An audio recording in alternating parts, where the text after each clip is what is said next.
Sure thing. Well, welcome, people, to this very extremely structured podcast with the Rogue Boys from Maxwell. That's right. Um, we basically wanted to sit down and have a chat about the season 10 PTR. But first, let's introduce ourselves. Dai, why don't you start? What do I say? Who are you? My What's I on am your dating profile? Dioxide.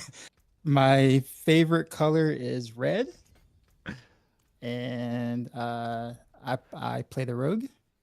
Generally speaking, usually the bow rogue stuff, and yeah, right guys on max roll, usually bow rogue stuff. Still waiting for the DT dioxide gameplay. Haru. I'm Matthias the Gamer on YouTube. I recently joined Max Roll in season 9, doing some guides. Got kind of some random guides, like Poison Trap, but also Flare and Penshot. But I've played Rogue since the beginning of Diablo 4 every season. I'm one of the few people that actually love this game. So there's that. And I'm Ava, or Ireland. I'm the rogue class lead on Maxroll. So I basically tell these two to please make sure our guides are up. I'm also a long-time theory crafter and tester for Diablo 4. And now we're here. We would all be Oh, a lot and, less smart without you, Ava. We would all have weapon mastery on poison imbuement if it wasn't for me. This is true. My wife says, and you are married to a beautiful lady. Put that in your bio. So I guess she can hear me from the other room. Yeah. All right. That's Well, important. it is very important to put that in the dating bio, to be honest. I'm also, together with someone, that's important. But either way, so the goal for today is basically just to talk about season 10 and how we sort of feel like it is for rogues. We're gonna talk a little bit about our first impressions playing the PTR, since we're all playing rogue. Then we're gonna talk a little bit about what surprised us and what we feel is strong, do like some sort of impromptu tier listing. Maybe something that, talk a little bit about what we feel would be good changes from now until live, and then anything random that comes up from stream or random thoughts we have at the end, I suppose. So first impressions, guys. What do you think about season 10 so far for Rogue? Do you want to kick us off, Di? I'm curious to hear your thoughts. Nah, you're first because I had to introduce myself first. Sure. So you first. I mean, I love the idea of Chaos Armor. As every season, I theory craft like 10 builds, and it's such a copy paste between seasons, and there's always the same mythics and the same slots and the same uniques, and it's just like quite. It's like, and that's the people make fun of Diablo 4 because they're saying like Blizzard made the builds for us, because like if you're playing rapid fire, you put on the rapid fire items and you're done. But I feel like in this season 10 now there are some choices, even though sometimes they might be obvious, but I think there's a little more I still have not gotten over the guy who put together, was a Kepter, the rapid fire cold imbuement build with using the new unique crossbow that I had kind of thrown in the bin already. That I was like, there's no way there's going to be a build with this, it's too slow. But the fact that he broke all the norms of what we would consider like a rogue build. There's no Dark Shroud, no clone, and using potions to play overpower. Like it's just like it blew my mind. I think he did that in season 8. Yeah. Yeah, I know cool. what you're talking about. Yeah, he did it. Yeah, and that was really the only way that you can get rapid fire to do anything at the time. But it was really, I don't say difficult is really the right word to use. It was really clunky to play, but it was strong and it hit hard at the time. So, but yeah, he kind of took that and made like a version of that for the Orphan Maker. Yeah, exactly. So Yep. options like that, I feel like more and more, I feel like there's going to be surprises in season 10 with like, oh, I didn't think of that combination because there are just opened up the options we have available to us. So that's like my initial like positive towards season 10 is that like it's just a more it allows for more creativity for build making, which is like my favorite part of this game and this genre of video games. So in terms of other parts of season 10, we can talk about Infernal Hordes later, and I have some opinions about that. I'm playing it right now. But yeah. Same, literally on the stream right now. What about you guys? First impressions? So I do like the whole idea of the chaos armor. More so the fact that it's account bound. I know not everybody will agree with me on that, but it gives us something to chase. Something that isn't, let me find this item, try to get billions of gold, get 2 or 3 other items, to kind of gear my, my character. I have to actually like play the game and farm and actually get the said uniques for my build. Also for some builds, not all builds, obviously, but some builds, the chaos unique armors can kind of go on multiple different slots as you're progressing through a build. Like for instance, like the basic builds, a lot of the glove uniques can kind of mostly fit anywhere, just as you're progressing. So like I think it's a really cool progression mechanic that keeps you wanting to continue to hunt to get the stuff in the right slots while you're filling your slots with the chaos unique. So I think that's actually pretty cool mechanic itself. I do think that the seasonal power is still just powers. I'll comment on about that later, but they're pretty simplistic. It's kind of straightforward. I do like the idea that there is punishment with the power. Like you do get quite a bit of power with some of these powers, but there's also a downside. And trying to figure out how to deal with the downside is actually something that I've always thought was pretty cool with anything, literally. So while it is a season of powers, and I'm not really that excited about powers in general, I do kind of like the seasonal mechanic compared to some of the other powers that we've had before. In terms of Rogue is concerned, I wish we had an extended PTR so we can actually test the things that we really need to test, or they can kind of do like a second iteration of something. It was like, oh, this didn't work at all. Okay, well, let's give you another week so you can, test the thing. Because I really feel like going into live, for instance, with the Orphan Maker, for example, I feel like a lot is going to happen to that weapon. And we're not going to really know how it truly functions until it hits live. But the way that it currently functions on PTR, there's obviously some bugs with it. It's kind of pretty janky. It is a pretty new style of play that they're trying to introduce, which is hit and run. But it's like without getting like a second iteration of like how to make that feel better, we're kind of just jumping into live with like, well, hope this works, sort of kind of thing. So, and then of course there's also Rain of Arrows, which doesn't even work at all. I actually had like a video clip of Rain and just literally drizzling on the target and dealing 0 damage, which is actually quite hilarious. So when the build guys I'm responsible for, I can't even test, right? So about that. Drizzle of arrows. That's funny. Drizzle of arrows. It's the new skill. Yeah, it's just but in terms of rogues in general is concerned, we haven't really gained any more power than, since last season. So like in terms of pit push is concerned, we're pretty much at the bottom of the barrel once again. But Rogue has always felt good in T4 content, especially with the Infernal Horde stuff. I mean, Rain does really well. Theoretically, Rain does really well. DT of course does well. The basic attacks, do pretty well too as well.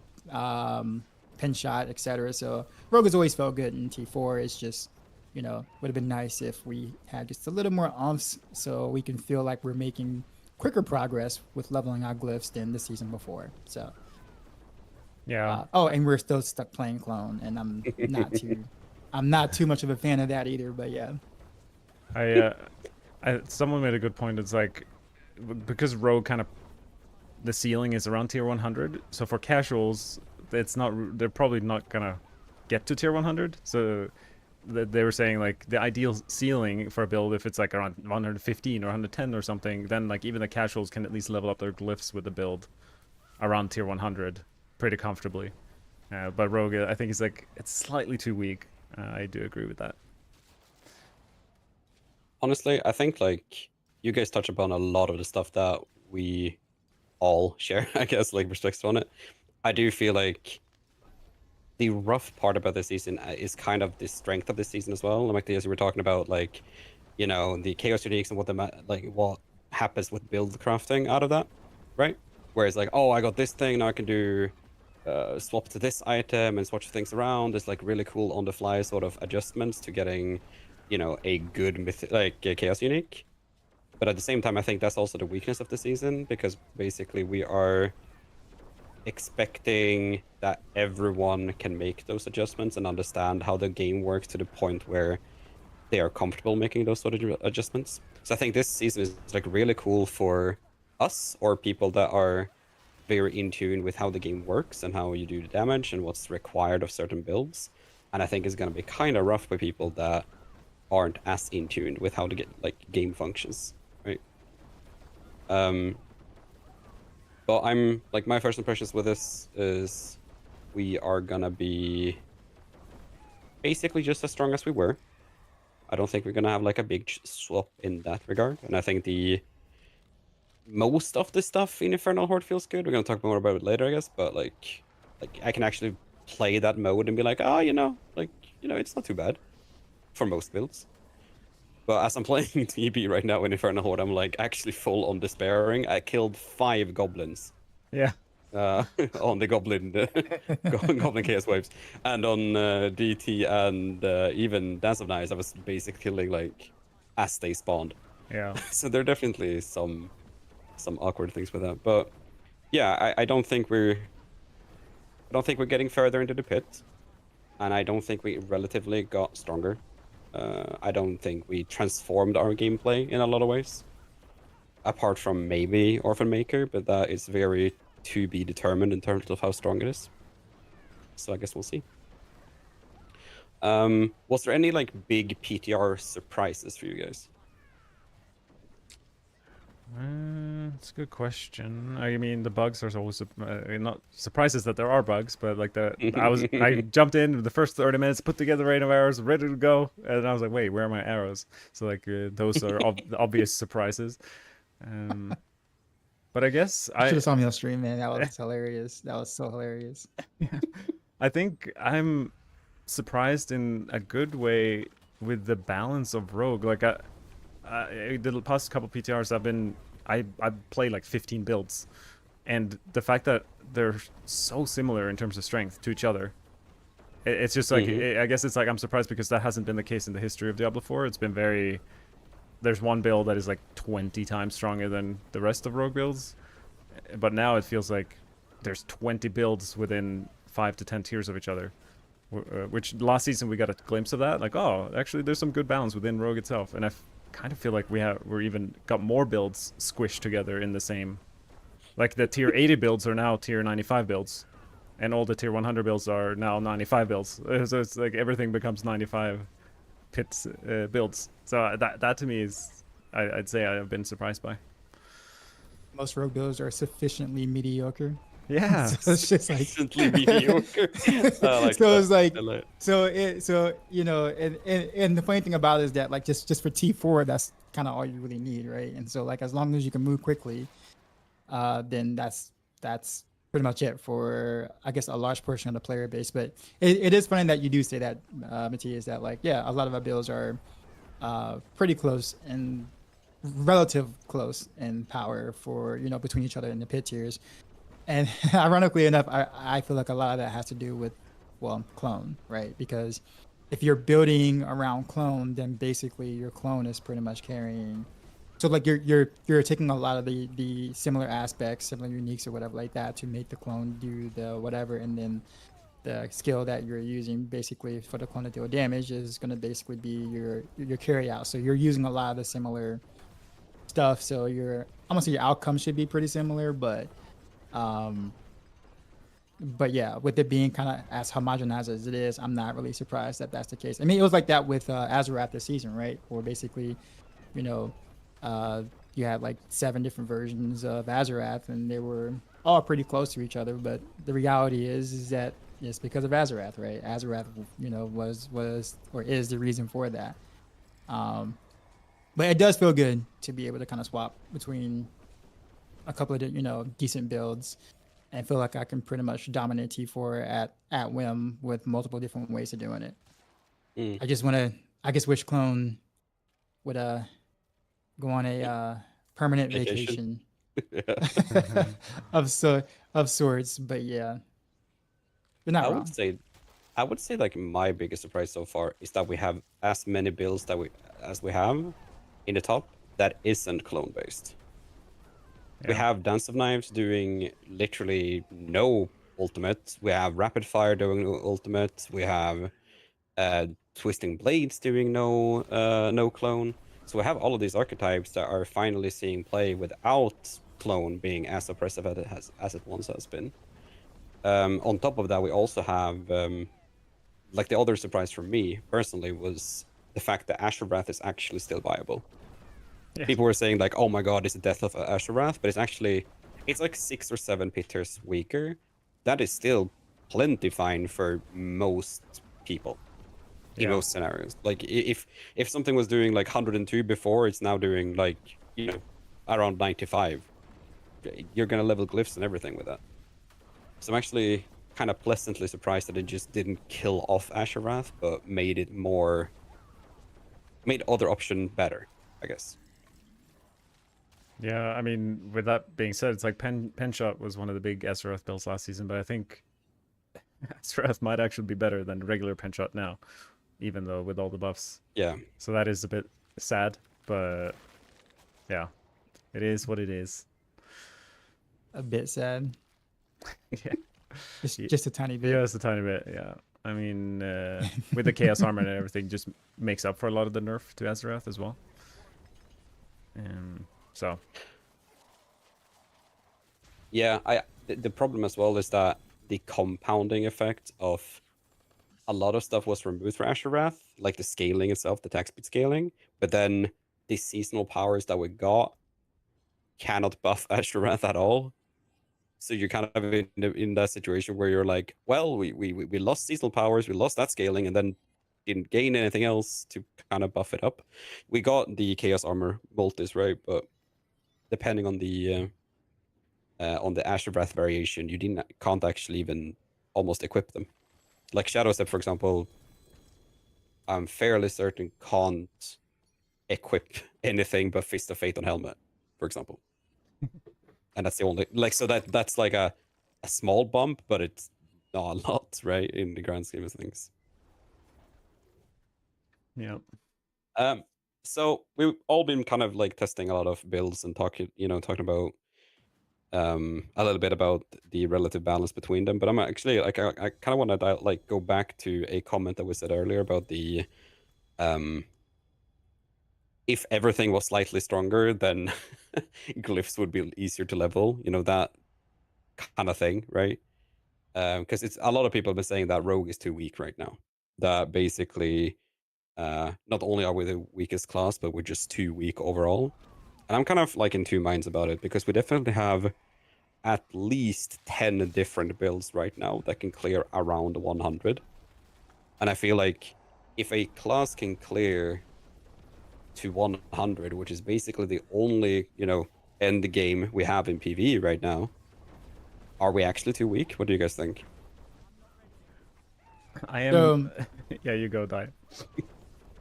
So of course it's all relative, right? So like when you have another class that's like bopping like pit tier 220 or something, right? Then relative is going to feel bad with less commas in your number, right?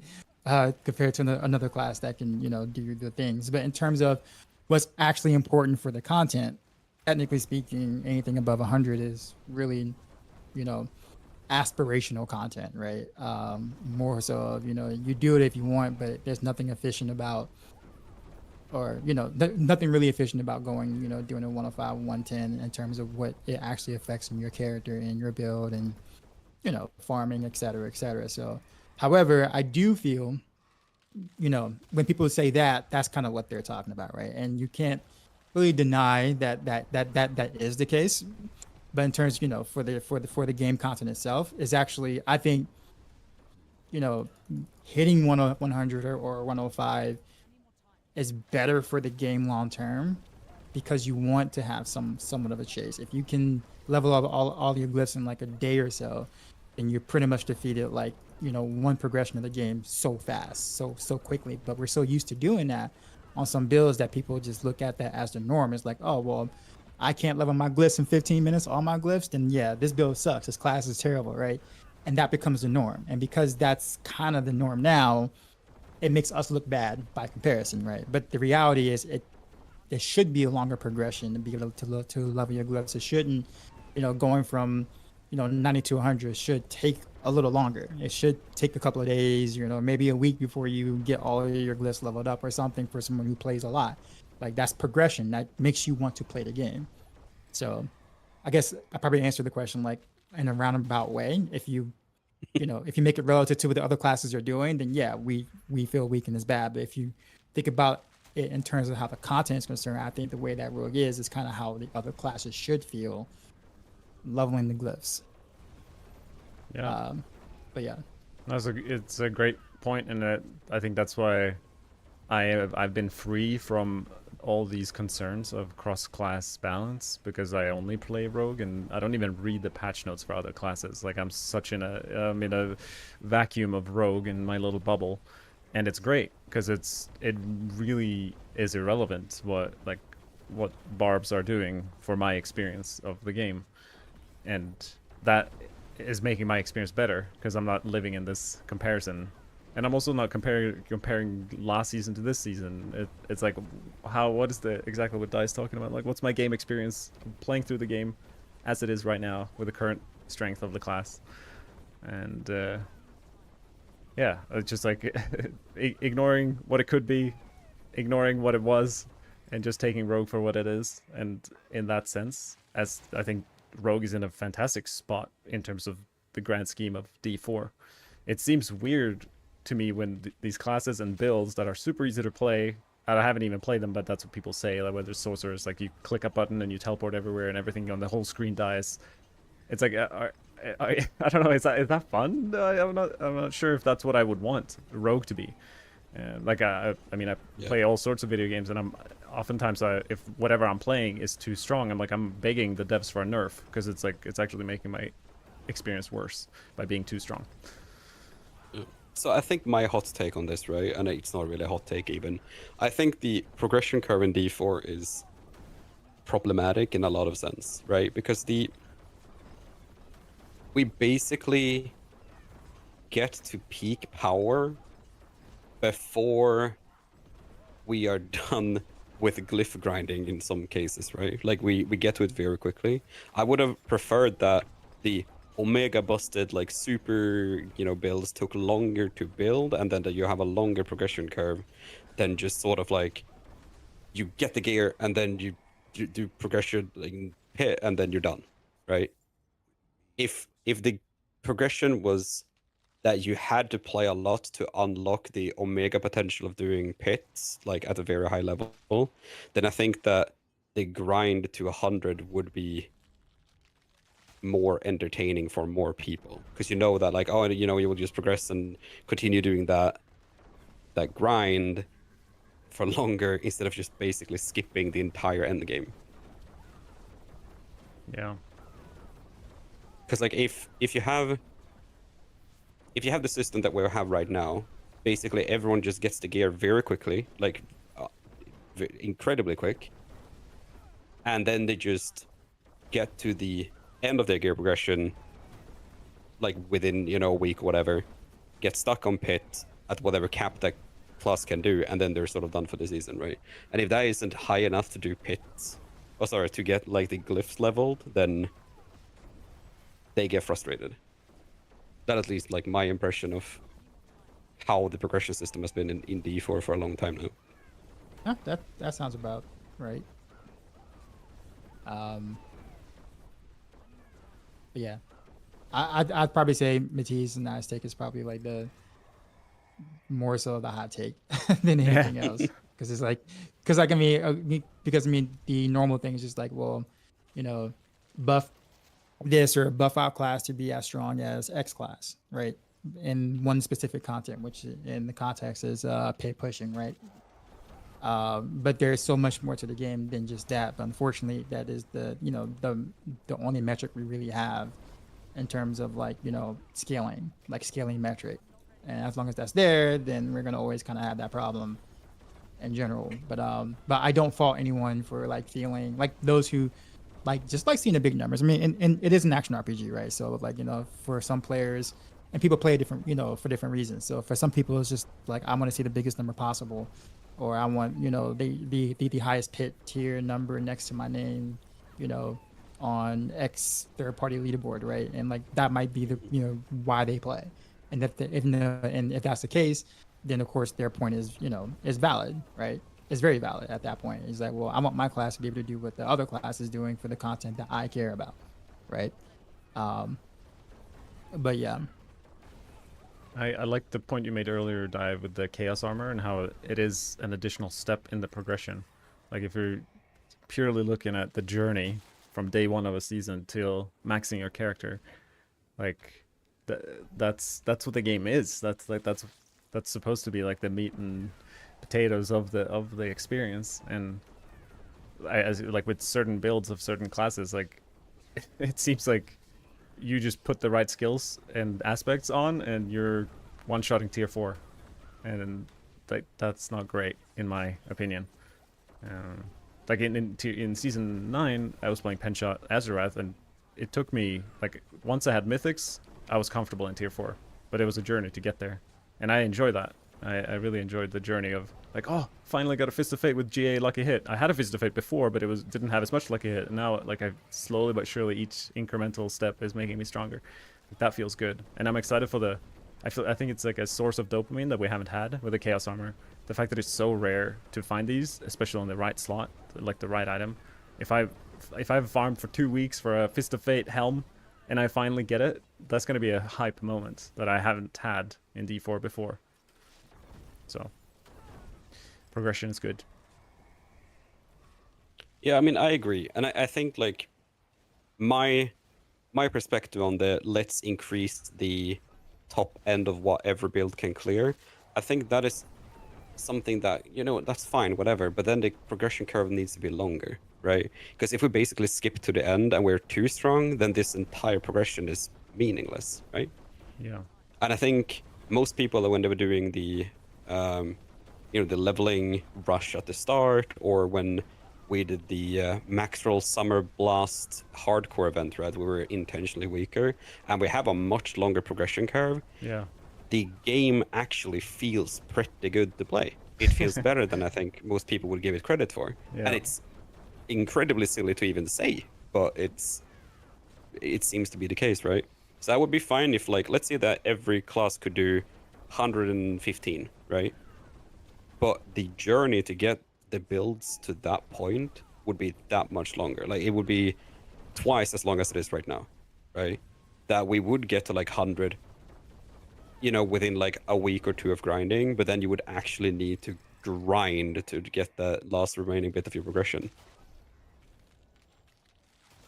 Yeah, I wonder, like, to me, it's like Season 0 and Season 1 felt like good progression, but I wonder how much of that was because I just didn't know the game. Like, I was running Poison Twisting Blades, but I had Edge Master on my two-handed. It's like that wasn't doing anything for me, but because I didn't know better, I was, like, nerfing myself, and that made for a better experience. I wonder if, like, because we've figured out the game by now, it's like we're too good for like our own self, so like casuals will face like proper resistance in this game because they might use like silly aspects that they shouldn't be using. Yeah. Chronix raid. Yeah. Oh, Chronix raid. Hey, Chronix. But yeah, no, I can see where. So it's your like, fault, we're coming Ava. from All with your that. testing. Yeah. If you hadn't figured the fault. game out, we would have been having way more fun. This do be true. No, but I do. I do think there is some truth to it for sure, right? The fact that like, wait, this is so loud. Hold up, I can't play Twisting Blades and talk at the same time because I'm basically blasting my own eardrums. One sec. Not Twisting Blades. I got Dancing Blades. 2,000 Ether in a horde, by the way. That was a new record. Thanks to these goblins, they're Nice. too good. So, I do think that we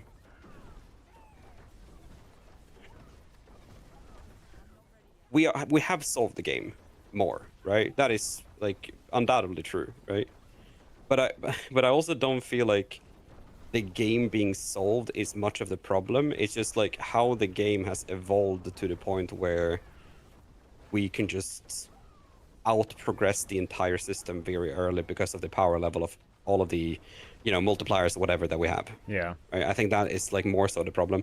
Because it's like I said, when we had the max roll event, Yeah. that progression curve felt fine. Like we Yeah. were having like a blast.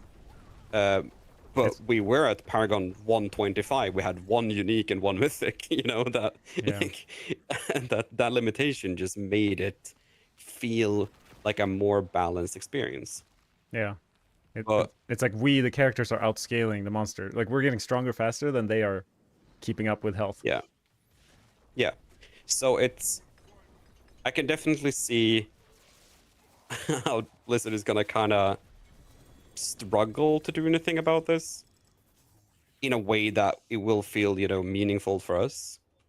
But Well, yeah, I mean, and then What you can have do? and then you kind of have the whole idea. Like and then I won't say like I'm not guilty of this because I mean partially. So, but it's like I've been hearing people asking, for Infernal Horse to scale like more, right? And like I love Infernal Horse. Infernal Horse is like my favorite type of content to play in this game, right?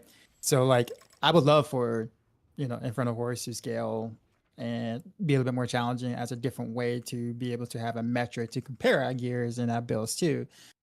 At the same time, you also hear other people saying that too.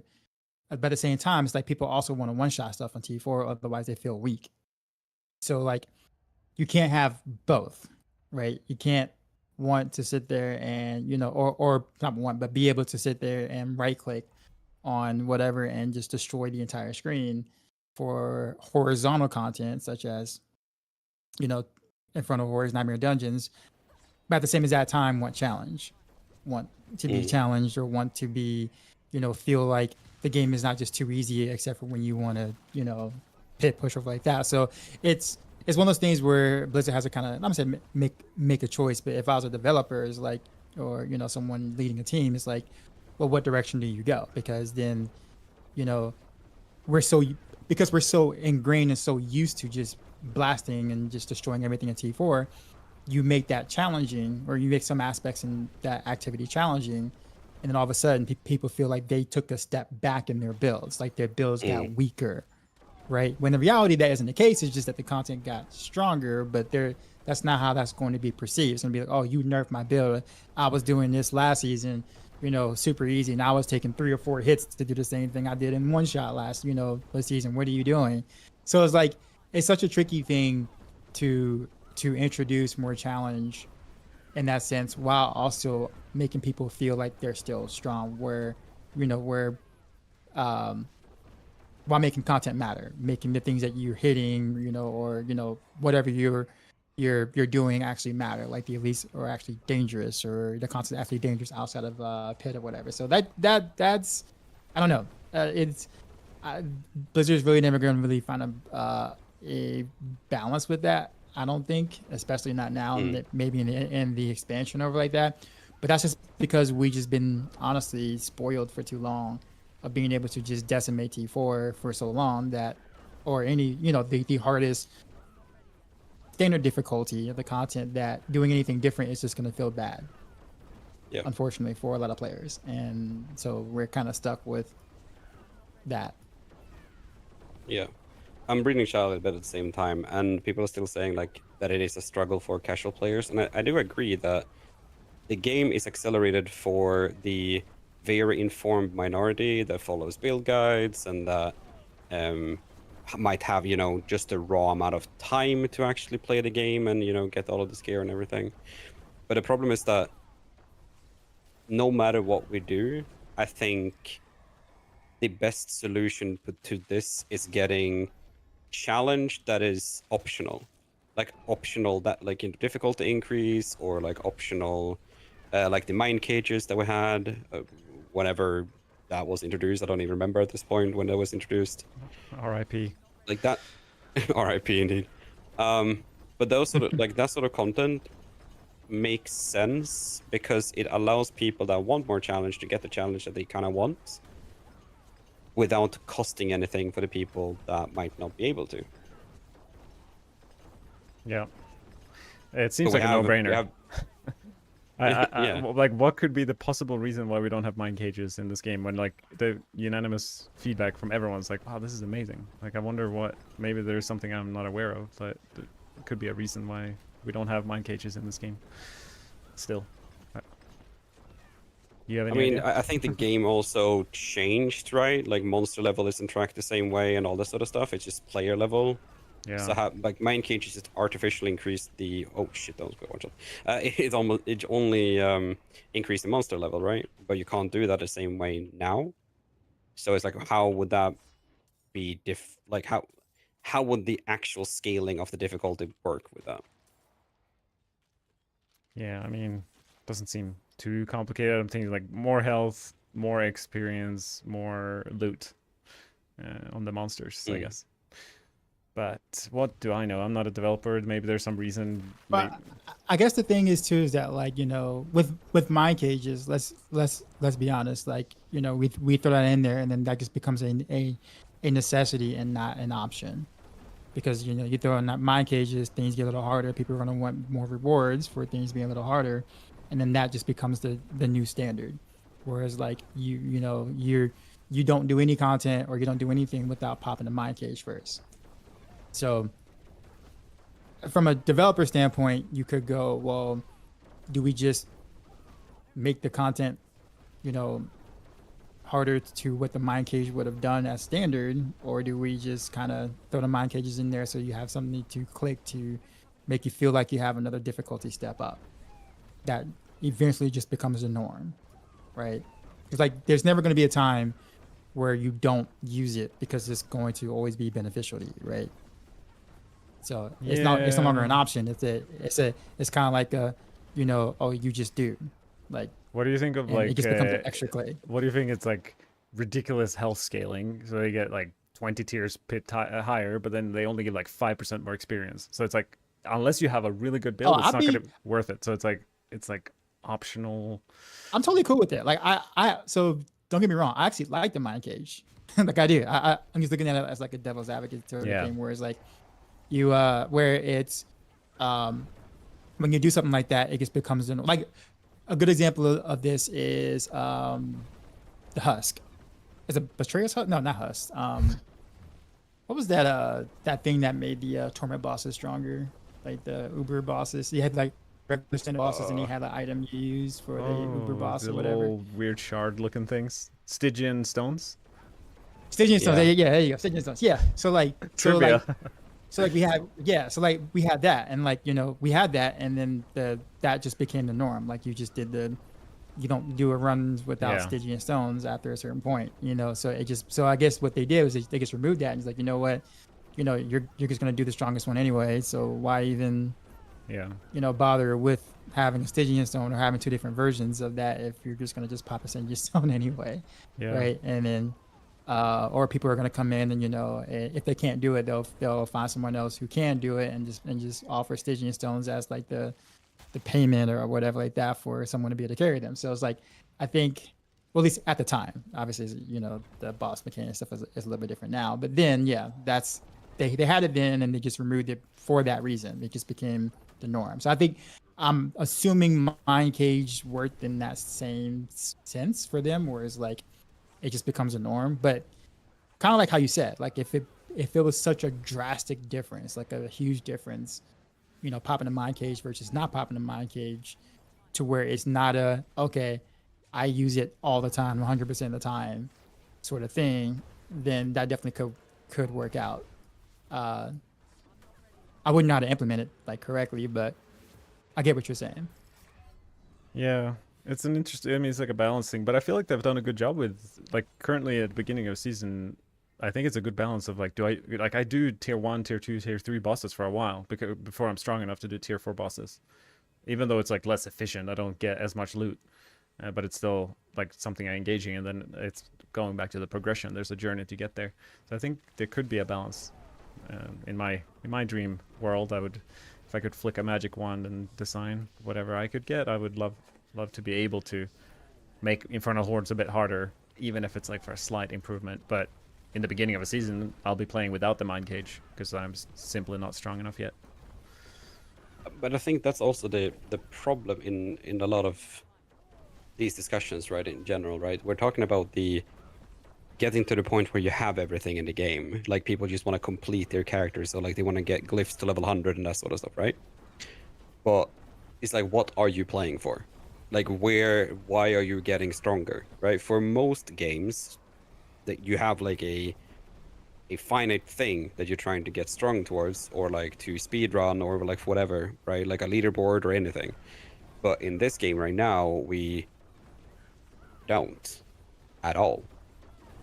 And I think like the concept of like getting stronger means more rewards needs to be a thing in ARPGs. Like at least personally, I believe that for it to feel worthwhile at the end. And I don't think I've ever personally felt that like, oh, because my one trick pony build can't do the top end thing, I'm just not gonna play this season. I've been the kind of person that like, I like rogue, so I will play whatever rogue is, flavor for that month, like for that season, right? And then go back to playing my own the build I have fun with when I get strong enough for it, right? Yeah. But it feels like the argument is every build needs to be able to do everything in every context to the end, so that there is no difference in general power and reward from playing whatever build you want in the game. And I feel like I don't think we're gonna get anywhere with that. I don't think we should strive for that balance either, because I don't think it's possible with this many moving parts. Yeah. So like me personally, I would like to see that we do get optional content that is either aspirational or something that we can farm towards to get stronger to do it. Whether that be Infernal Horde 26 waves with giga juiced waves every single time, or if that is mind I'm down. cages, or if it's mind cages, or if it's like giga juiced Undercity with like Omega reward at super short time, whatever that looks like, I think we just need something. 3 Like I world said, bosses season at one. once. I said I didn't say that. Man, season 5 was probably like one of my favorite seasons of all time. Not because we had like any cool mechanics or whatever, but more so the fact that Inferno Hordes for most builds, outside of like maybe a couple that just um invalidated Inferno Hordes, but I say like 90 something percent of the builds, it was actually quite hard to do T8 Inferno Hordes, or at least do it like efficiently or do it well. And so what I liked about that is that people actually talked about that as a different metric. In fact, Pit was actually, at least from what I've seen, was actually less talked about that season in terms of like a metric, and more people were concerned about, hey, cool Bill, can this do T8 in front of horse? Like that was the metric at the time, and then you're just like yes or no. It's like, okay, cool, I'll play that build, right? And that was the only season that we had where that was, where we had multiple different metrics, and so people that may not like Pit, but wanted a challenge can still do hordes, T8 hordes, and that was the thing. Where if you don't like hordes, you could do Pit, right? And so you kind of had choices in terms of how you want to progress your character to be strong enough to do said content. It wasn't just Pit, and so for me, that was cool. And I think I played a lot of season 5 because of that, because I was trying to do different builds and stuff like that, different things to find more efficient ways to do T8 on Rogue that wasn't just the main stuff. And that, to me, that was fun. And we haven't had anything like that. Past that point, when and they took away the tiers for Infernal Horrors like that, at least in that sense. It just became another horizontal content that you did, right? And then all we had was Pit again. And I was sad, and have been sad since then. um, but that was fun. To me, that was fun because again, different metric, whole different play style than how you would approach Pit. So like, it made sense to have multiple metrics. But anyways, yeah. Philip says the issue with adding stuff like this is that the casual player sees it, trying to engage with the content, get destroyed, feels deflated, and stop. Doesn't concern with optional challenge unless you make it very inaccessible, if that makes sense.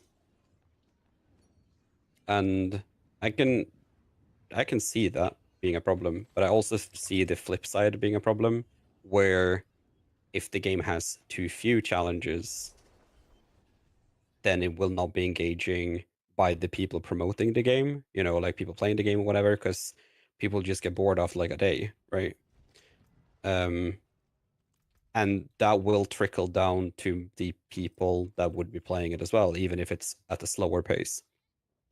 They might not be able to get to the end challenge, but the fact that it's there, like, should add enough of a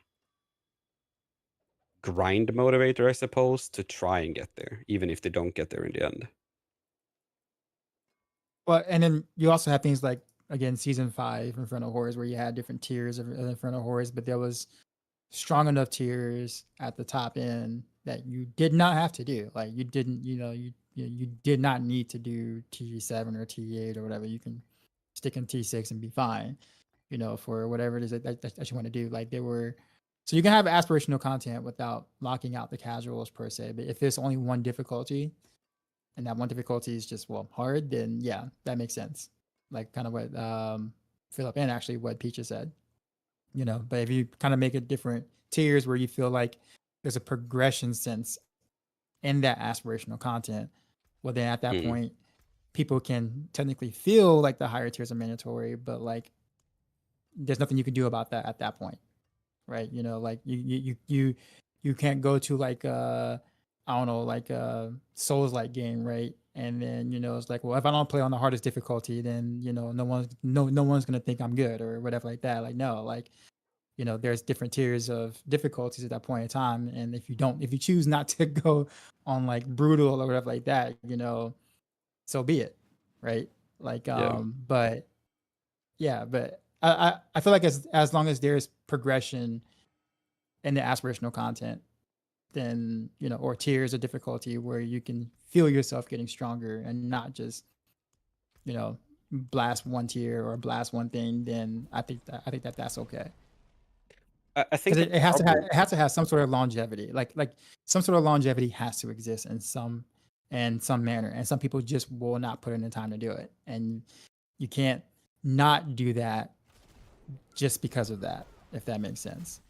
Yeah. Like, I mean, some people are going to be time strapped, and that's just kind of. To me, it doesn't, like, the aspirational content shouldn't be something that you have to do for like player power, right? Like, it should be aspirational. It should, like, you should have other reasons to do it. I think like a good example of this is like challenge modes in World of Warcraft, right? Where you were doing dungeons on time, and if you got it on, like, if you did it super fast, you got like a cool transmog at the end, like for completing all of them, sort of thing, right? That's like an aspirational challenge that like everyone can grind towards, and like, sure, if you don't get it, it's gonna feel bad, but like, you can get there. It's tuned to the point where it is a challenge, but you can get there. And then on top of that, for the people that really want to go fast, they added the realm best times, where the people that had the fastest time on the server got like a big, cool title at the end of it. Like, that sort of stuff fits both criteria in the sense that like it's accessible for people because they can grind and try to do it. Well, don't add titles because people will pay for that, aka Lilith. Yeah, but I also felt like, I don't know, me personally, I felt like Lilith in season 0 was fine as a pinnacle content. Like, basically, like, I was gearing to get there, right, and be able to do that. And kudos to anyone that did that shit in hardcore, because I've done that once now when we're giga strong, I guess, you know, in the event, and I mean, I was clinching the whole time. Um, but like that sort of aspirational content where it's like, oh, you're trying to gear to get this boss down, you know, whatever. Even if it is just to kill that one boss, and that boss is giga tuned on like a super juiced version of it that has nothing but like some cosmetic or like fuck it, even just like a pat on the head or a leaderboard or whatever, right? Having something like that to fight for is enough for like a lot of people to just play for a week and then be kind of done. But right now it's like, what do you play for? Do you play for the unofficial leaderboard to compete with, you know, the 5 other people that find the unofficial leaderboard interesting? Yeah, on the topic of, was his name Philip or someone in the chat mentioned like the kind of like a FOMO experience of like, if there is optional content, like I want to feel like I can do it. Like I feel like I could speak to that as a, because I'm, in terms of PoE 2, I feel like I'm a casual. I've played like 200 hours, but I've never done any of the end game bosses. I know there's like a bunch of them. And there are items, like I hear people talk about like mirrors, like these end game things. I'm like, I don't even know what that is. Like I don't watch guides or anything. I'm just like a casual running through the game, and I love PoE 2 for that. I've had really like a lot of fun in that game. But there's so much optional things that I'm like, okay, like I'm not gonna invest the amount of time and effort that's required to do all these difficult things and difficult bosses. And I've kind of just accepted that, and I don't feel FOMO for it, and I'm happy it's in the game for the people that want to live and die by this game and have it as their like main video game. Like it's awesome that there is optional content for them to chase, but I don't feel like it's a negative thing for the game, and that's kind of my point towards mind cages or whatever. It could be all sorts of optional content that it shouldn't. I don't know where the feeling of FOMO comes from if it's not like necessary. Like for example, now we can get all the items in the whole game in T1, like that kind of concept where you're not actually missing out. It's more like a psychological thing at that point. So that's my thoughts on that. Is like it shouldn't. It's more like a personal mindset, I guess. And I think getting away from that is going to be like kind of like difficult as well, right? Because there was the using World of Warcraft again as an example, like the PvP sets, right? Where if you had over 2,200 rating, you got like a PvP set tied to that particular season, right? And people that couldn't get that was, you know, incentivized to get boosted or whatever, you know, whatever to get it, right? Because they really wanted that set. And I'm like, we're never gonna have anything nice in this game if FOMO is gonna be the thing that puts a stop to it, right? There needs to be some incentive to like actually play the season. It needs to be some sort of like, if you can't play and you aren't this tall to ride, then you're not gonna get the reward. Like you're not gonna experience the thing. And if everything is accessible by everyone in terms of whether it be end game, you know, fights or like rewards for doing something really difficult or anything like that, right? Then we're always gonna have a very loop-sided game. We're either gonna have it be very like way too difficult in every regard, or it's gonna be way too easy in every regard, which is basically where we're at right now. Pretty much. Wanna pivot That for a was second? yeah, sure. Cool. So something quite a bit different here. So what are your favorite builds to play on Rogue and why? Ava? For me, it's Dance of Knives. Like, I like the feeling of I can just move around the screen, deal damage to everything around. It's like the very like ARPG experience kind of thing, right? Where it just kills inside the screen while I'm moving. Now I'm not fast. I wish we would have had like, you know, 300% movement speed or something like that, right? To like make it even sillier. But like, that's grindy sort of thing where you grind and grind and grind, and you get to the point where you can just hold down one button, move around the screen, and kill everything, like, and just farm. I mean, I kind of like that. And it also feels, when you get to the point, it feels pretty good. right? It's strong enough to do all content in the game. Apart from that, I don't know. I like the janky shit. I like Dash Rogue because it is janky and it's, you have to try and jump through every single hoop in the world to try and get it to farm shit comfortably, But I don't know. Stuff that is low APM, just kind of chilling, that sort of stuff. That's my vibe. Payphone. Payphone, Matty. literally payphone. I think I'm actually a fan of imbuement builds, like specifically cold imbuement. Usually, it's just like the kind of rotations on a timer. Like, okay, I'm getting low. It's like you watch your imbuement charges kind of go down 5, 4, 3, and then you click the button, and then it's like a rhythm to the gameplay. And I really like when that's the case, and I really like high APM as well. In contrast to you, Ava, like so.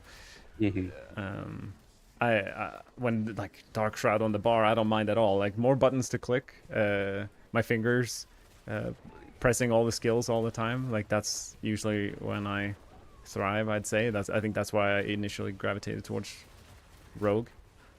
But yeah, imbuement builds usually tend to give me that fix. Like whether it's poison TB or rapid fire with cold imbuement, those sort of builds are a lot of fun.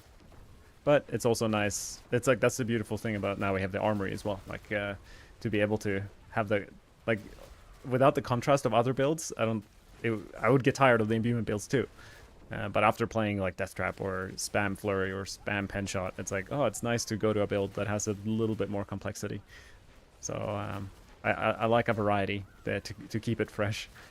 But if I had to rank one, it would be anything that involves imbuement. What about you, Dai? Okay. So I'm a range connoisseur. Like anything that I can play or do that allows me to skillfully not get hit.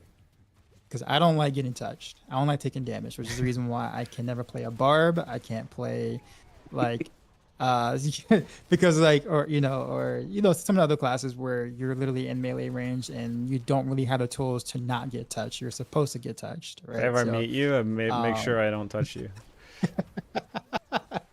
No, so like I don't know. It just I like the I think I like when I first started playing action RPGs. That's kind of how that's been my mindset when I started playing D3 was just literally what can I do to never take damage. And I remember in D3 Vanilla, there was no unavoidable damage except for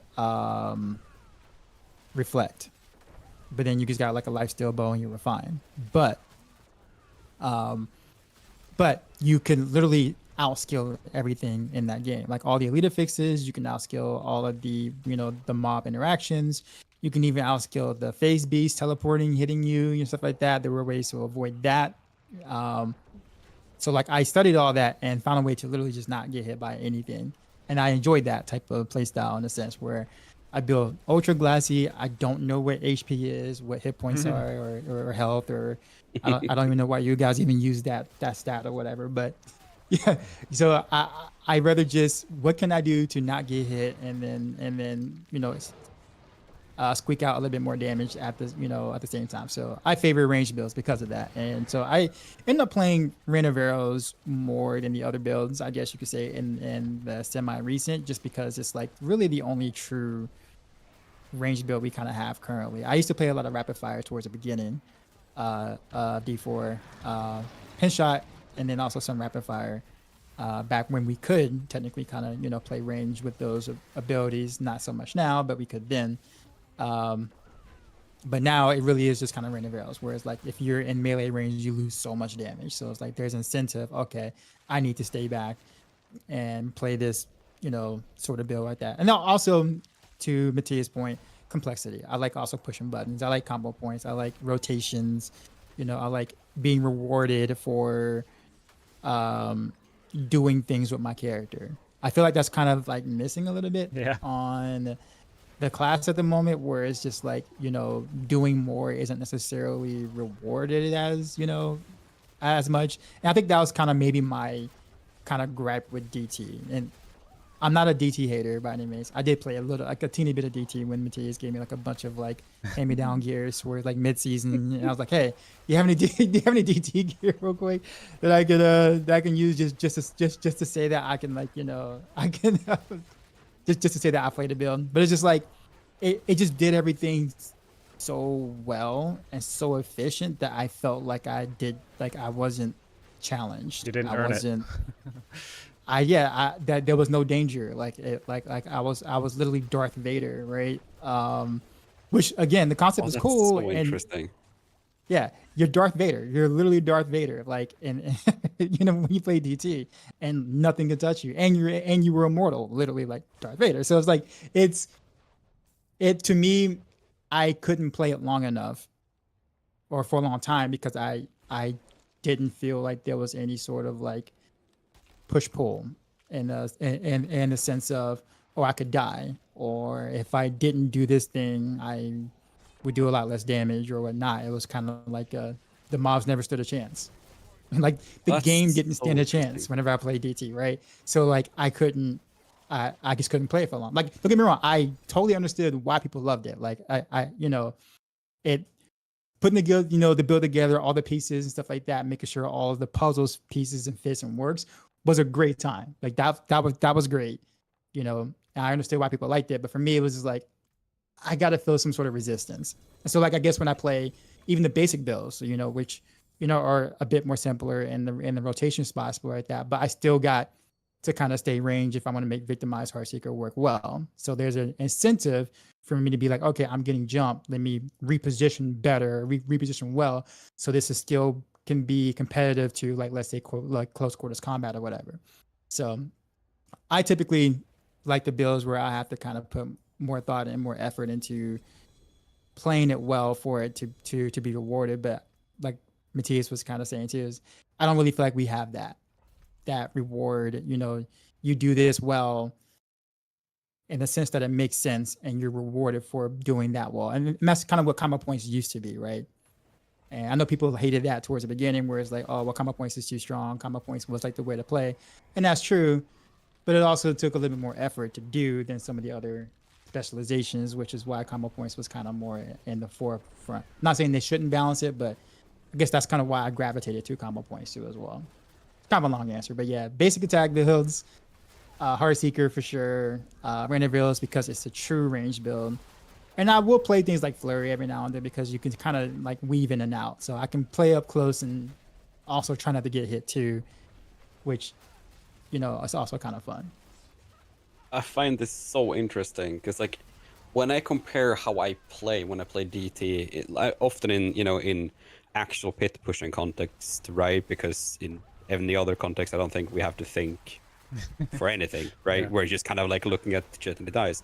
But like, I think I play the most actively and the most intelligently, I suppose. Like, where I actually think about the game a lot more when I play DT compared to when I play stuff like Twisting Blades. Because in Twisting Blades, I feel like I'm a turret that can't move, and if the enemies aren't moving with me, then fuck it, I'll just kill them where they're standing right now, because I can't do much about it. Whereas with DT, I'm like, okay, I can dip up there, grab that enemy, then dip down, then I can chain pull them to the next pack, and then, oh, this one is about to go unstoppable, so I'll drag that one, and do like a kind of a grouping puzzle with all of the enemies, and like, oh, now there are CCs, I can dash out, I can get Deadeye and utilize that passive. Like, I feel so, like, the Death Trap playstyle is way more active than Twisting Blades. Like, way, way, way more active. But, like, maybe, like, what's your, Matthias, you've played both as well. Yeah, no, I agree. DT is a lot of fun for those. It brings like a different thing to that no other build brings in terms of that, like navigating the battlefield. I've spoken to that before. Like the pulling is a fun thing, so I definitely agree with that, and that's why I've played quite a lot of DT since like season 6. Every season I've played a lot of DT, so I definitely love that build. It's just, yeah, I'd say it's maybe it's too strong or something. I don't know why. It's just, or maybe I played it too much, where I wouldn't list it as the highest. But yeah, I agree that it is Like anyone who hasn't played DT, I'm like, if they're going in the Rogue chat, it's like, oh, it's my first time playing Rogue. What should I play? I'm like, if you haven't played DT at least once, like try it. Definitely recommend it. True. Yeah. Very true. I think the thing is the fact that you're for at least when DT was the build, let's say like 2 seasons ago, right? When people were like putting it together, theory crafting, etc. Like your defense is solved because you can't die. So like now you can put all your energy and efforts into trying to make whatever you can offensively work. Like kind of like I remember when you what was it? It was in one of your videos, Matthias, where you literally just like pulled the DR mobs away like off the screen as you, as you were moving forward, and like that was like really cool to watch, right? It was just like, okay, that was cool, like that was cool. So you can do little things like that, but like since your defense is solved, it makes it considerably, at least in my opinion, easier to focus on the offensive side of things because they literally can't kill you. So you Is that the case you- now though? back then, yeah, you were immortal, right? I mean, people Yeah, call yeah. it immortal DT for a reason. In So you season could, 8, yeah. like, if you, Yeah. if you died, that was because you like, maybe left your computer on like overnight while you went to sleep for like 10 hours, and then you kind of woke up in the pit and it's like, Yeah. oh, he killed me. Okay, cool. But like, like, I'll put it this way, relative to the other rogue builds at the time, like it was so much tankier. Oh, yeah, And for you sure. got rewarded damage wise for being tanky because of the way that the overpower works and stuff like that. So like Yeah. that was solved. So I guess what I'm saying for me is that like when I felt like I couldn't die, then like half of the battle's already done for me in a sense. Like I like to be able to try to figure out how to do offense without getting one shotted or without like while being in danger in a sense. How do I solve my defense and my offense in battle while it's happening at the same time? If half is already done for me, then for me, I'm kind of less interested at that point because it's like, okay, well, I'm not in danger. All I gotta do is just make sure that I solve the offensive properties of it, and then I'm done, right? And I know like I'm like literally like the 1% of the 1% that might think that way, right? But that's kind of why I liked playing, really glassy builds, is because it's like, okay, well, if I positioned wrong, or if I got hit by this thing because I chose to being in the wrong spot, or I didn't, daze or throw a smoke grenade in time for it, then I'm punished for it. I'm not punished at all at any point whenever I threw on DT. My punishment was more so of, did I gear myself correctly in terms of making sure I had the right cooldown to be able to spam like that. If I didn't have all the things I needed, then that would be my punishment. But once I got it, there's no consequences for any action I took. If that makes sense. Okay. Yeah. I mean, I definitely Maybe that just, makes like sense. understand where you're coming from when it was a overpower season, right? We haven't had that for the entirety of season 9, obviously, after the overpower changes, and Oh yeah, fair. I even didn't play season 10 DT now. this Yeah. current season, so yeah, I wouldn't. Because I'm like, I mean, it's tanky, but like, holy, if I stand in the wrong shit, I just go flop.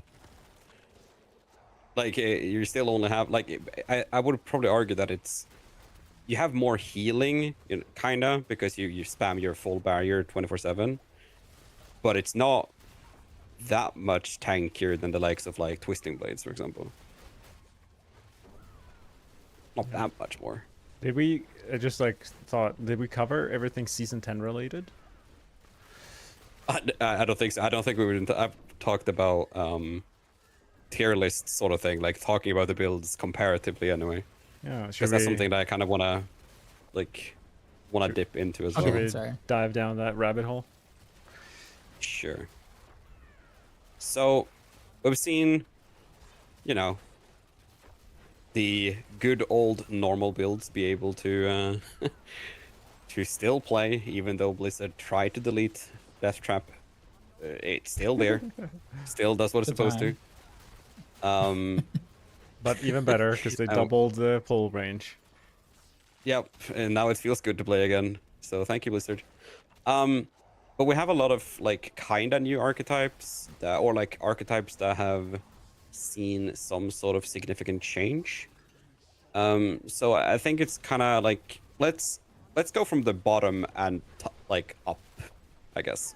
what do you guys think is going to be the weakest archetype that we have seen but didn't get any love whatsoever?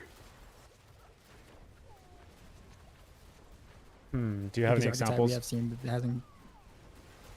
Like, I mean, unironically, Dance of Knives is probably down there. And I'm not saying it from like Stun the grenades. stun grenades. Um, Anything that's been uh, archived for a decade, I guess, shouldn't be there. But you know, but no. Hailstorms. He just says barrage. Barrage. Okay, Uh, Barrage could. Yeah. Wind force is creeping up to 100% to deal triple damage. Eventually, you'll get there. Eventually be doing damage. So I feel like basically anything that is relatively niche, so like Dance of Knives or whatever, and that also depends on clone, is, I mean, that is a disparage moment right now. I don't think those builds got literally anything in this patch, and they lost like a bunch of conditional multipliers and like pretty solid multipliers from the seasonal powers from last season. So Well, I when would you say- expect something. When you Go say on. clone though, because I mean, the basic attack builds definitely rely on clone still, like heavily. It's just that the clone actually, plays pretty well with the basic build, so it doesn't feel nearly as bad as, let's say, rapid fire with clone or barrage with clone, right? But yeah, I mean, I would say that, I mean, the basic build's got a maybe 5 or 6 tier bump up from the current season. Mainly because, I mean, you can pretty much triple shot, triple slot gloves, right? You got Pain Gorgers, Fist of Fate, and Grasp of Shadows, right? That you can do for Chaos Uniques, and like that totally does help the basic builds out.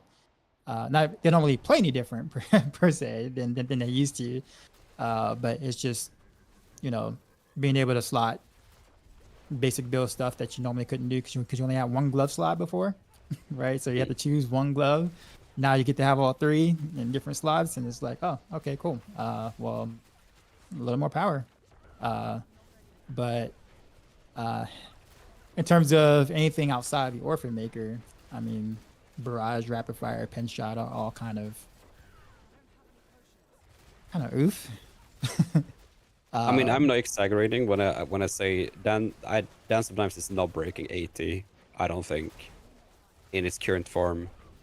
I think it's Dealing like damage with unironically, that's nice. yeah, like because you can do Dance of Knives PT or Dance of Knives Ashtoreth where you're not dealing damage with Dance of Knives at all.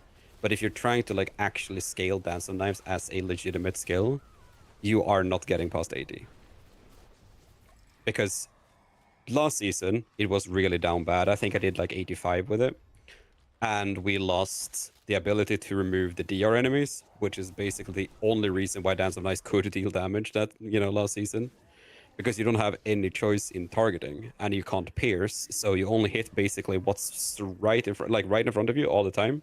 So if the little champion guy is hiding behind anything, then you're never killing a pack, ever.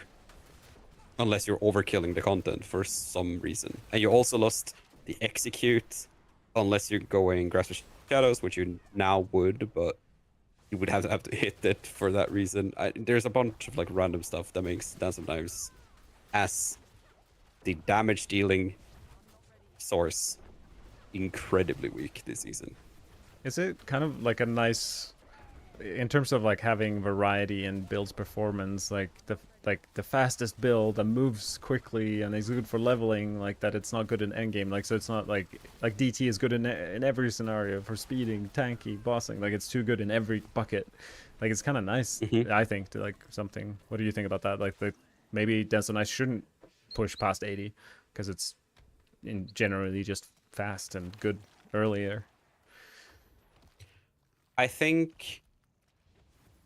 don't think it's good enough early to warrant this level of being behind. Yeah. Does that make sense? So like, if you don't get star shards while leveling, you're unironically not much faster than any other build. Like you can still basically just as efficiently or close to anyway. And even when you I get think star like shards, like, go on. sorry, go ahead. No, go ahead. I'm sorry. Go ahead. like even if you get star shards, like you are gonna kill stuff faster, but like the time of the season where you are more effective than the other builds is so short that it feels criminal to basically kill the archetype for the rest of the game. But I do agree that I don't think that the builds that are the fastest, most efficient, screen wide clearing all the enemies that you can see before they even appear on the screen, they shouldn't also be the strongest builds, because then you get the loop sided balance we have a DT right now. So I do agree, but not to the power of like Yeah, 30 pit tiers. no, that's fair. I do think at the same time though, like regardless, and I agree. I agree with that. Given the fact that Dancing Knives is the only though that you can, deal damage and move at the same time. I think they're going to be very cautious about it, because like the moment that becomes the strongest build, or almost the strongest build, then like is there a reason to ever play anything else? Because you can move and shoot at the same time. So that's something that the characteristics that other builds can't do. At the same time, though, you still want to feel like you can make progression with your glyphs, right? With any build, and you cannot do that with a pure Dance of Knives build, like that, and that feels hard. Like you're never gonna really be able to finish leveling your glyphs if you choose to play Dance of Knives, like as a damage dealer, right? Not as a procer, but as a damage dealer, and like that should never be the case, right? You should never be like, oh yeah, you'll never finish your glyph leveling at all if you play Dance of Knives. Like that's not cool. Technically, you would if Right. you do like 1,000 pit runs. You will get your glyphs leveled with a 2% chance, whatever it is. But yeah, I do agree. Do we think that there are any other builds that are kind of that down bad as Dance of Knives is right now? Like basically pit 80 territory? Doesn't seem like it. Like everything I've played has been 90 or 85 plus. Like grenades, I think was stuck at 85, but other than that, everything's been 90 plus. Yeah, same. And I've been So, surprised by how many 100 plus builds there are. True. I guess we can touch on like grenades real quick. And then Agora said rapid fire, and I think we should talk about rapid fire for a little bit after that. But do you guys? Okay. Because I think like I think grenades is an interesting topic as it is, because sub skills overall could be something that people would want to play, and this is not like rogue centric, but like for all classes, whatever sub skill that emerges should be probably interesting to play. But is 85 high enough for a sub skill? And does it even feel good to play grenades right now, Matthias?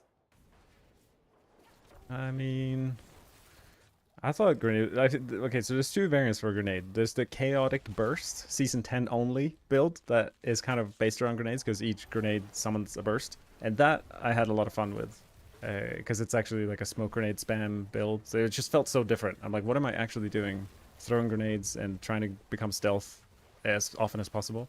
So like the uniqueness of that I enjoyed, but actual raw grenade it's like any other build that just kind of spams one button and spawns grenades. Like I was TB spamming grenades. It didn't feel that great, especially since it was so weak also. But chaotic bursts, honestly, it was pretty fun. I had like infinite cooldowns, and it looked like, I don't know, the effect of chaotic bursts are really cool. Like the blue glow on the ground. Like I really love the way whatever developer designed the chaotic bursts, they did good. It does look cool, not gonna lie. So Yeah. yeah, The, I did the enjoy it. classic, I hope the boss doesn't have any dangerous abilities because I want to see the floor ability, Yeah, pretty much. But yeah, grenades is not worth it. Would not recommend. Stay away. All right. So I guess rapid fire, Dioxide, since you're our resident rapid fire expert, why So is the community why is the community perception that it's down bad, and why have we seen 102? So I went back as you guys when I saw rapid fire in the chat, your chat. I'm now in Kyova's chat on the training dummy to see if they actually fixed any of the bugs associated with rapid fire that I reported. For those who don't know what the bugs were, basically, well, there were quite a few of them really. One, if rapid fire hit on the way up, it would not deal damage. Like it would not deal as AoE damage with Scoundrel's Kiss when it hit the ground. So like you will hit the single target, and then that's it. And then that damage did not get the Scoundrel's Kiss unique buff. So you'll be hitting the dummy on the way up without the unique effects of Scoundrel's Kiss in general. And then the ground effect wouldn't hit anything at all. This happened with you, and it also happened with your clone. And then your clone, obviously, for whatever reason, likes to, shoot literally in the face of the mob, which exaggerated the bug even more because it meant that your clone was more likely than not to hit this bug, causing you to like lose a shit ton of damage, basically. So that has been a bug for a couple of seasons now, and has allowed for or has basically hurt rapid fire from being able to do anything important because, of course, those are pretty big hits to the skill. Now, there has not been any patch notes to suggest that anything has changed since then, since me reporting it like 2 seasons ago. However, it's looking like right now, while I'm in the training dummy, that they actually did fix the shotgunning of the arrows going up for the most part. So now it looks like so now it looks like it goes through and doesn't do any damage, but the impact now hits, even if you're up close. So that's actually a really big, important fix that they did do, but they didn't note that in the patch notes. With that being said, that also probably, with that being said, that also probably explains why, too, that like, we did see the 102 and it was doing fine. Because I was actually watching the video and I was looking at that. I was like, wait a minute, he's real close, and the impact is still hitting, whereas that wasn't the case before. And I'm like, okay, maybe something got fixed somewhere. But yeah, so for a while, people just didn't know that, rapid fire was bugged with the Scoundrel's Kiss ring. And so going from season 6 to season 7, especially, and then from 7 to 8 and 8 to 9, we just felt like it got worse. Our damage numbers were definitely lower. We didn't really know why. It was harder to clear, those kind of things. And people just dropped rapid fire just in general. Now, there's one person that did like an OP rapid fire thing. I think Lexi Lou did it too, way back in season 6 too as well. So that's probably a variation of that too. But it didn't really break bounds enough for people to be like, oh, I'm going to play that for like pit pushing, because you couldn't do anything else. You couldn't do, you can't play that in any other content. So like people are just like, nah, at the end of the day. But yeah, this whole Orphan Maker build sort of thing with rapid fire is honestly just quite awful to play. I still remember when Lexi did it, a OP version of this, and he recorded him playing it in the pit. And in his description, he says, "Do not play. Do not build this build. Do not play." Like in all caps. Yeah, there he is. There he is, Lexi, right there. Hey, Lexi. He literally said, "Do not play this build. I'm just doing it for fun, just to be doing it." But people are like, "Hey, you got a planner?" He's like, "No, don't play this build. Do not." I played it so you don't have to. Play this build. Yes, and whatnot. But that's kind of like, it's like that. It's in the sense where it's just not. It's not fun, and it's not. You can't even do that for like glyph. I mean, I guess you can do it for glyph leveling, but it's horrible experience, man. It's like terrible. It's not a complex. It's not like a complex rotation that makes sense or is fun. It'd be different as one of those things where it's like, okay, I'm pushing on the right buttons and I'm rewarded for it. It's a lot of jank that doesn't necessarily make sense, and it's awful to play. I haven't played it yet, but like I made a planner for the new rapid fire with overpower. Like the rotation looks difficult. Like I haven't played it yet, so maybe like obviously it's gonna be clunky, but it's Like the fact that before every rapid fire shot, you have to drink 2 potions to activate the sand rune to overpower. Yes. Like that's amazing to me in terms of like conceptually. Like it's like gonna be like don't do this, Yeah. like don't try this at home. But like the fact that that's a thing is like super cool to me. So, It's more of a don't try this at home, at your neighbor's house, at your friend's place. Like don't try this ever at any in any Yeah. circumstance. But like yeah, I do feel like those builds where you have to basically play a piano backwards under the water while blindfolded. Like that's rough at the best of times. Even worse when we don't have indicators or anything.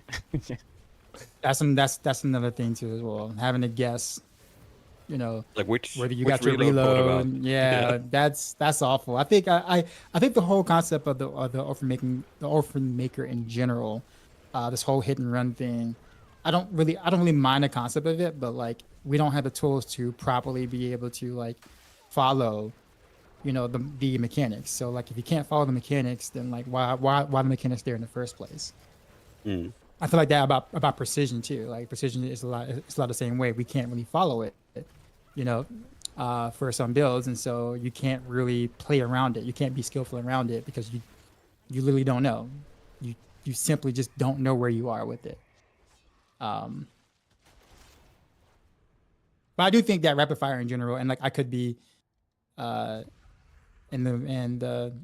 definitely minority with this, but I really don't think it really has great synergy with the orphan maker, at least by design, because the whole point is to kind of like reload, or hit, hit and then move. Yeah, it's like cast touch grass is like what I called it, right? So cast touch grass sort of thing, where you're moving. And rapid fire is like the opposite of that. Like you're stuck in animation for the most part, right? Because you don't really have all the implicits on the boost to be able to lower your cooldown for evade. So you're stuck in animation, and so the whole hit and run thing just feels very awkward on rapid fire with the orphan maker. So while it can hit pretty hard for sure, not saying it doesn't, it just feels it's like another clunk on top of the already clunky feeling that you already get. So I have no idea how who this is going to appeal to, in my opinion. All the piano But- players out there are gonna be ecstatic. Like I said, I mean, I consider myself a piano player too, but I mean, well, you're a I don't know. musician, so fair. I have a potential question if we are down. Yep. Like what builds do we recommend to people? Like what if someone came in your chat and it's like, oh, like I'm thinking of hopping on to Rogue season 10, like what build should I play? Obviously there's like the go-to, like the best build, like DT or whatever it might be, like the consensus objectively strong build, but what would be your kind of like maybe not like kind of like off meta or like a sleeper build that might like people might not be thinking about or it's not talked about, that is like a build that you would recommend to people? I'm curious what you guys how you guys would answer that. I have a very easy answer to that question. Yeah. For me, it's Shadow Does it Step. start with a D? Shadow Step. Okay. No, yeah, like if you want to play something that it's pretty easy to gear, it's not that difficult. Like overall, it has a few breakpoints and that sort of shit, right? But it's like it feels very unique in the rogue sort of atmosphere, and all you do is hold down Shadow Step until enemies die. If you want to play like the super easy like Giga meta build, obviously DT, right? Like even though it is annoying to gear for, it's still gonna give you the most bang for the buck sort of thing. But I don't know. Every single time Death Trap is strong, and I'm like I keep going back to Shadow Step every single season. I don't know why. What's the pit clear? Like what's the strength of Shadow Step in season 10? Season 10, I done a 95 with it. Okay. And it was like a 95 in, I don't know, it was like 10 minutes or something. So If I recall correctly. you're using like Assassin's Stride, these unique boots that don't really see use otherwise. Yeah, it's basically an Azure Wrath build with Assassin's Stride, so you are perma imbued, and you just go hard. That's cool. I like the archetype in general. I think it's kind of fun, and I do like the problem solving aspect of like, oh, I need this amount of cooldown reduction, but I also want to do this at the same time. And there are solutions for these problems that aren't like completely like wonkas. Whereas, you know, for example, DT, I'm sorry, Dance of Knives doesn't have the solutions the same way Shadow Step has the solutions. So I don't know. I feel like it's a very rewarding build overall. Yes. But like if we're not talking just DT, then yeah, that would be my next go-to. What's your sales pitch, Dai? Which build? Which build, and what do you have to say? So I think that I would say Reign of Arrows. Um, Really? The mystery. Okay, so normally, so if it wasn't for the new victimized change, I would be against it, right? But I think playing it this season a lot, it's a lot easier to follow because you're not having to worry about precision. You're not, and then not only that, but like running with the regular bow or crossbow or whatnot, and then throwing, I'm gonna say, apologetic for her aspect on the two hand like that. Like, um, gave it quite a bit of quality of life that it didn't have before when you was playing it, especially when it comes to like speed farming. Because before, remember you were using your Sky Hunter and things like that, and then you have two waves, and so your damage is split up between two waves. Whereas this current season, you only have one wave, right? But that wave is massive. Like that wave does massive damage. So you're waiting half the time to do your damage, which is a huge quality of life when you're speed farming. And then of course you're also hitting everything, and then you're not having to follow a precision buff. So you basically can just do a 1-to-1 spam without pretty much any worries at all on whether or not you're going to deal damage. And then of course you can dash between every ring,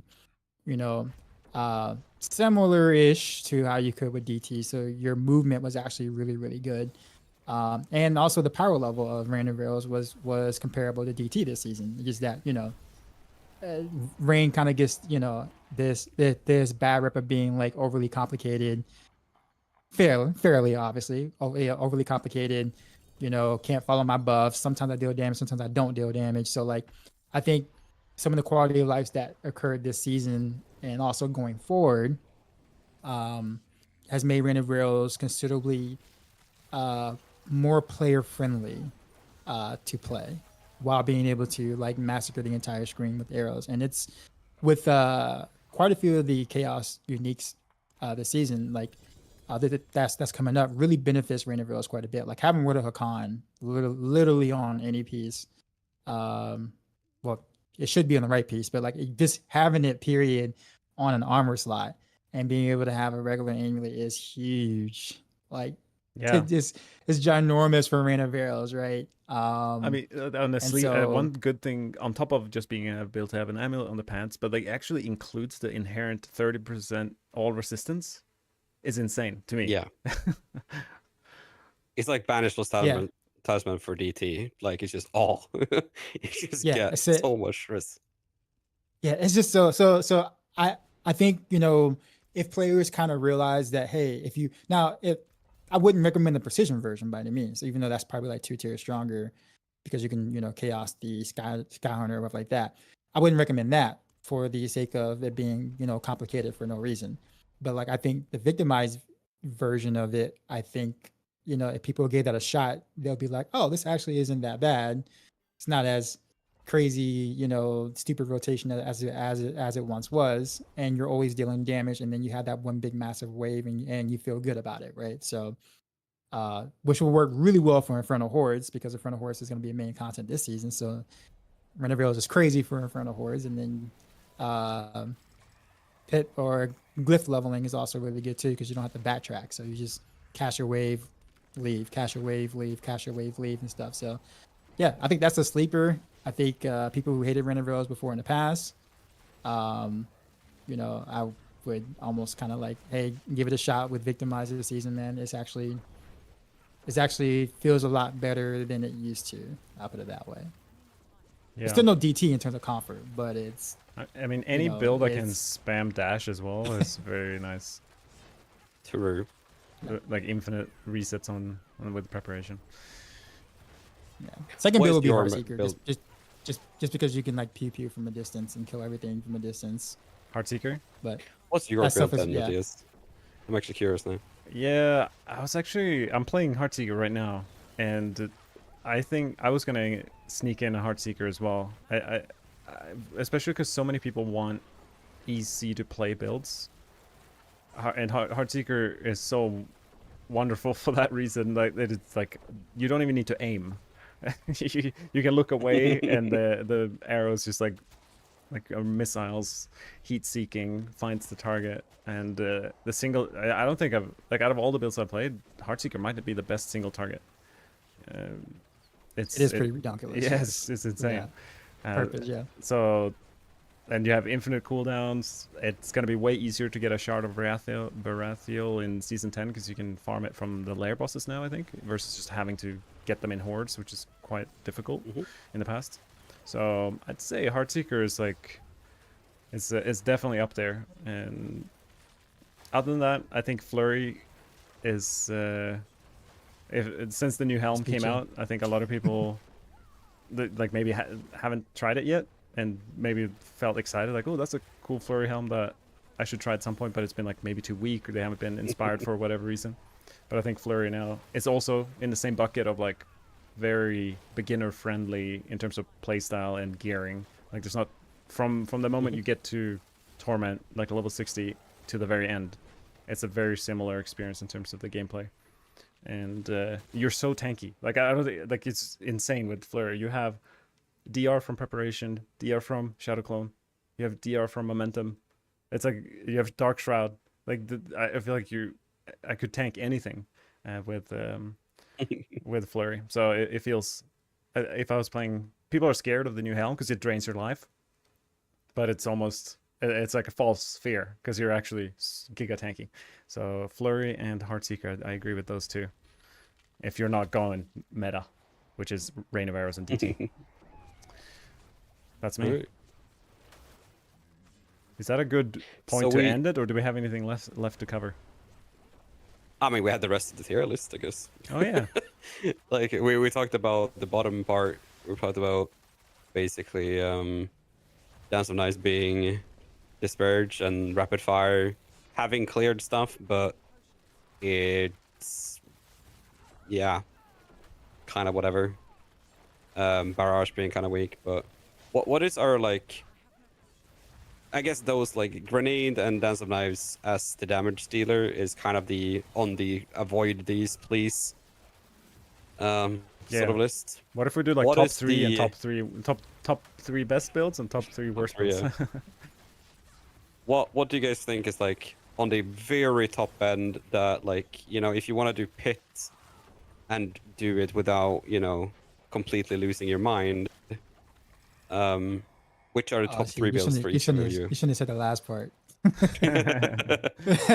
Impossible. Yeah. I mean, Rain of Air. I can't go away from Rain of Airs. It's just in terms of like on paper, what benefits the most. It's just sad that we haven't been able to test it. So we could be way off base. And Rain of drizzles on the exactly.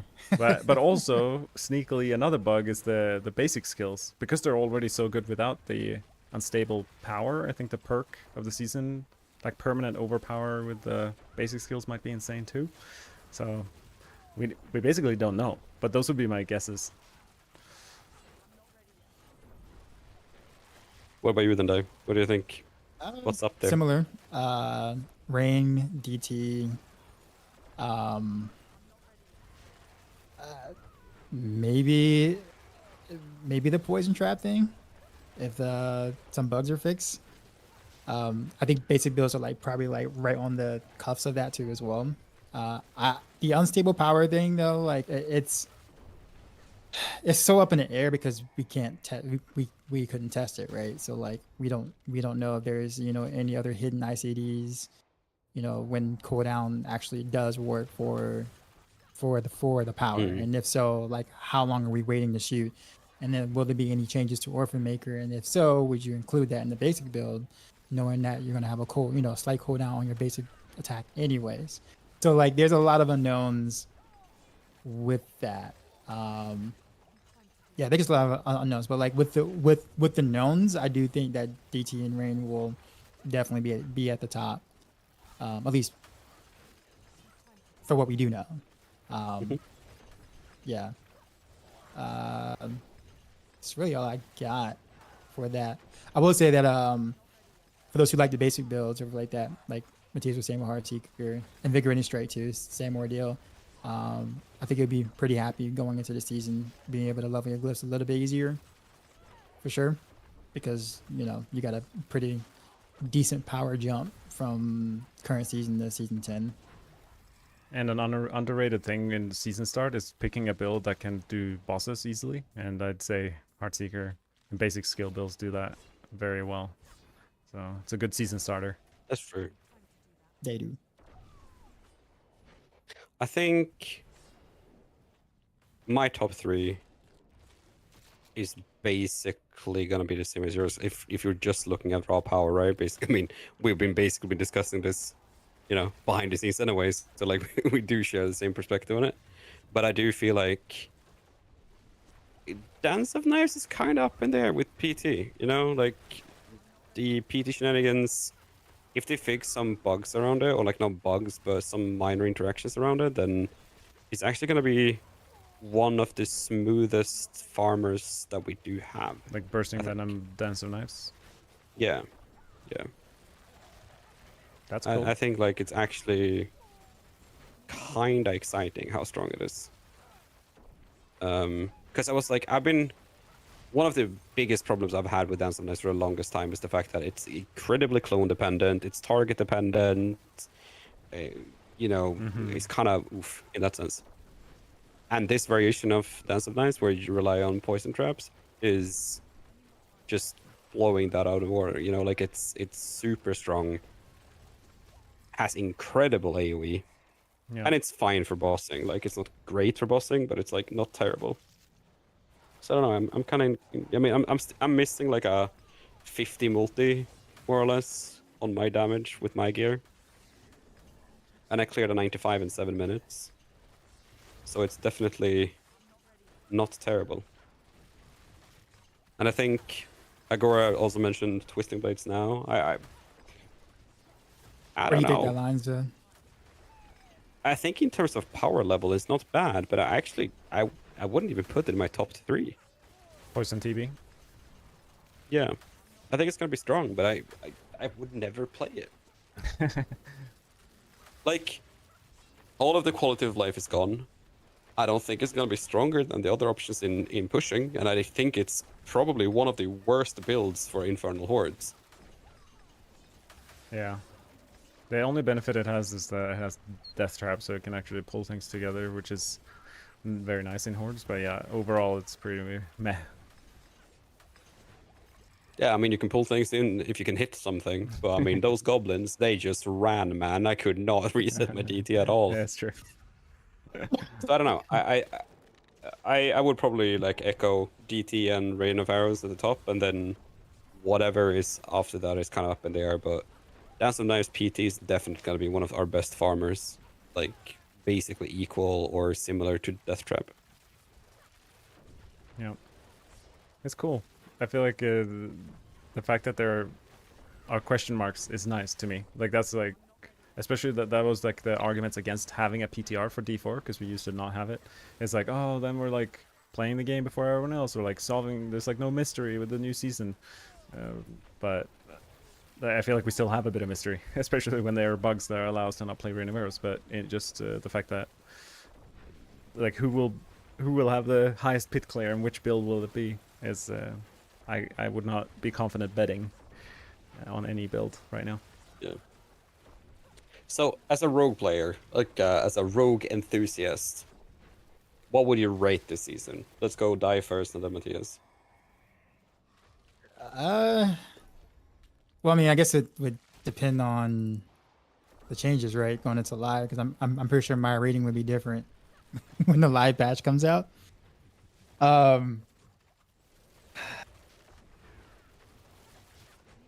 I'd say maybe 7 out of 10, maybe 7 out of 10, just because I feel like we, relative to the other classes, not necessarily like power wise, but just shakeups, like things that shake up the way that we play builds didn't really too much happen a lot for us on Rogue. So like we got different ways to feel mostly as strong as we used to, playing mostly the same way that we always have.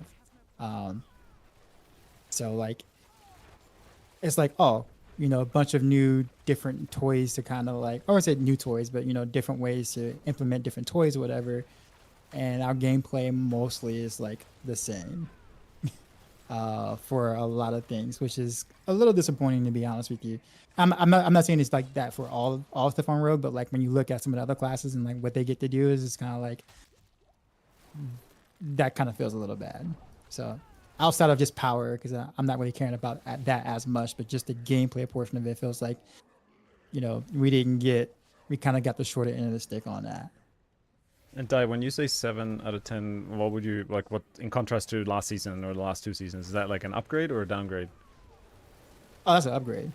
There you go. So That's an upgrade. That's a bit. Yeah. So, I would consider this current season like 5 out of 10, maybe 4 or 5 out of 10. Pretty much the same as the previous season. So yeah. 2 points higher, but Mm-hmm. I mean, that's good. And I think, and I think the thing is for me, I'm also including just the journey of playing like Rogue and certain Rogue builds. Like I know that I'm going to be playing the basic builds quite a bit, like I always do every season, and I know that journey is going to be fun because the chase is going to be there. I can, when I find chaos uniques, I can kind of mix and match slots until I can get the right ones, the correct ones. The basic builds are going to feel good to play along the way. So like the journey of playing a basic build this season as Rogue is going to feel hella good, right? So like I got to take that into consideration. Same, when I think about Rain of Arrows, that's more of a, okay, I got to have the right GA with the right chaos uniques in the right spots before I can, effectively play this the way I would like to, so that's a different journey, right? Where I can go, okay, well, let me max out basic build, or a basic build first. And then after I do that, I should have all the pieces I need for Rain of Arrows. Let me jump to that for a little bit, etc. So I feel like the journey in general as a rogue will feel more fun in general, especially with the chaos uniques. But that is kind of build dependent. Matthias, then. What was the question again? what would you rate the upcoming season as a rogue enthusiast? Yeah, thank you. I was just busy counting the Obdicite. So before I answer the question, I'm going to provide some interesting data here because I've been running Hordes the entire stream or the entire podcast we've been having here. I've done 7 runs and I have got 15 chaos armors. So I averaged like 2.2 chaos armors per run. And what has surprised me more than that is the Obdicite. Like I'm at the cap, like nine what is it, like 1 million Obdicite. I'm at the cap, so I can't pick it up. So I can see like this run gave me 20,000 Obdicite. There's like 1,600 Ether. 20,000 Obdicite for one. Like, I'm gonna be spamming these hordes. I just have a feeling that masterworking will be less of a problem in season 10 than it has been in the past for me. Like that's usually one of my biggest bottlenecks in this game is like, I really want to try a new build. Like I have an idea, but I'm like, farming for 3 days for Obdicite just to try it. Like, no, I don't want to do that.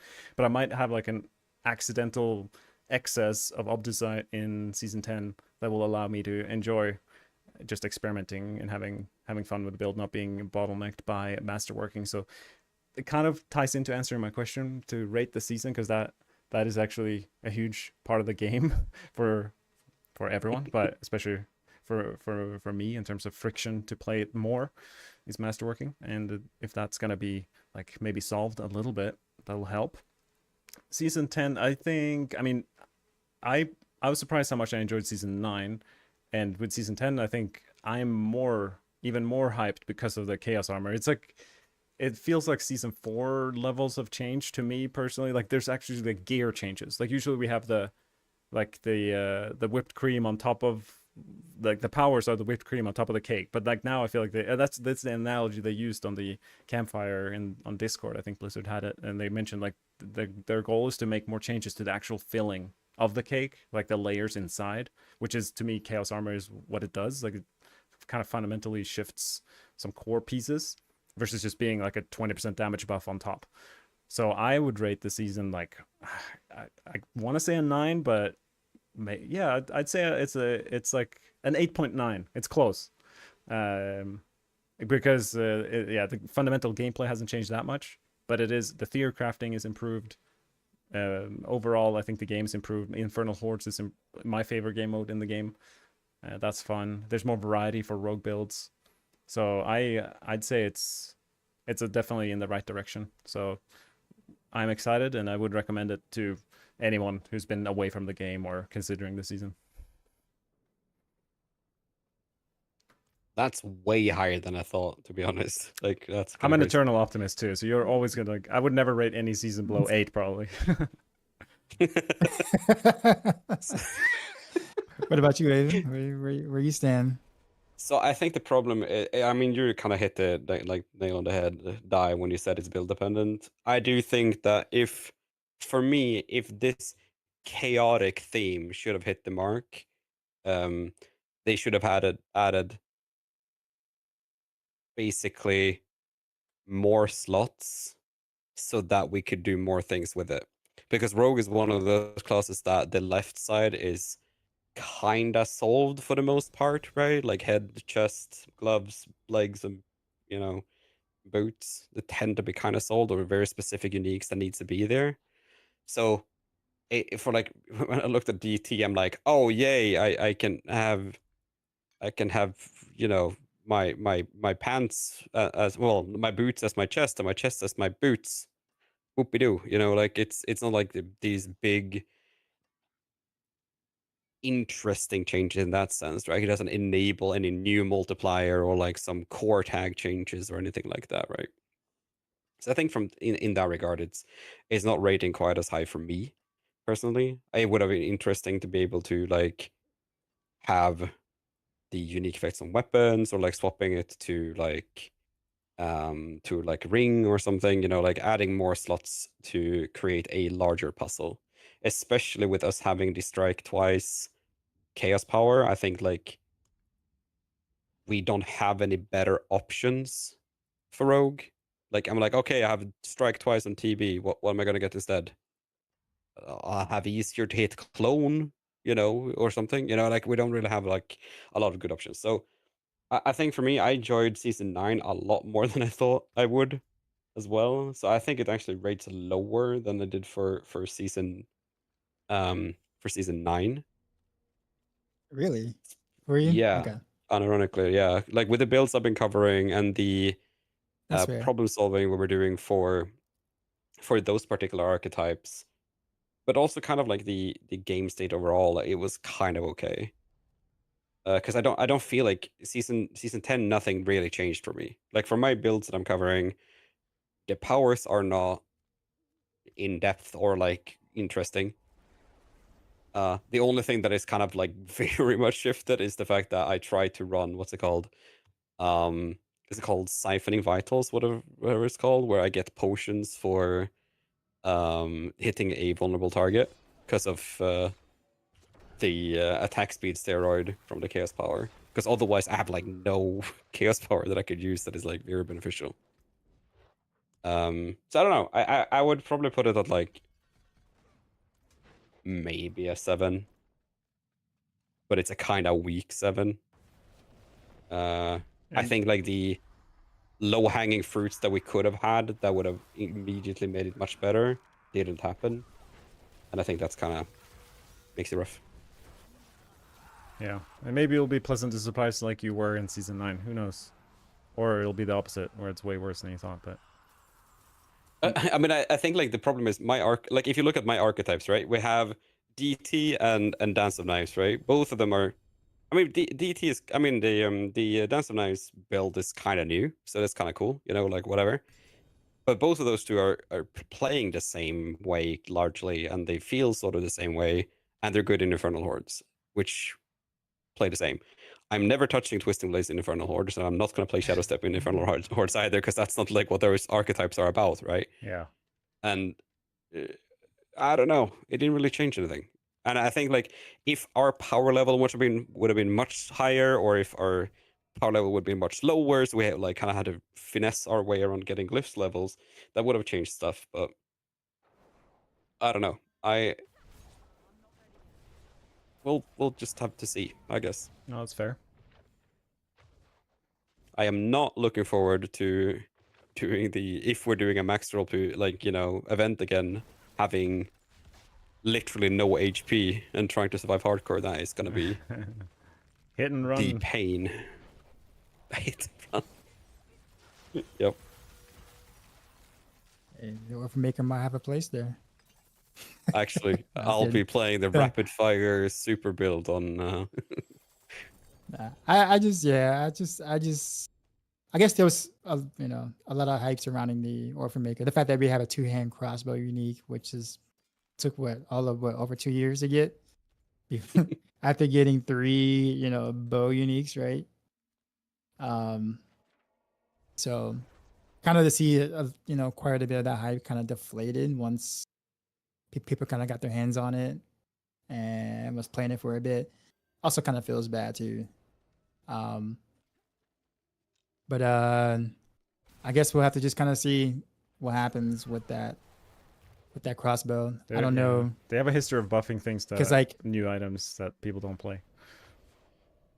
Yeah, and it's just like, well, I guess the thing, I mean, even just that, just the feel of it, and just having the tools to be able to play the thing that they designed, right? Which I guess is kind of baffling to me. Same thing with like precision, right? Whereas like, was there anybody in the room that ever raised their hand and say, "Hey, so I don't know if I'm reloaded or not."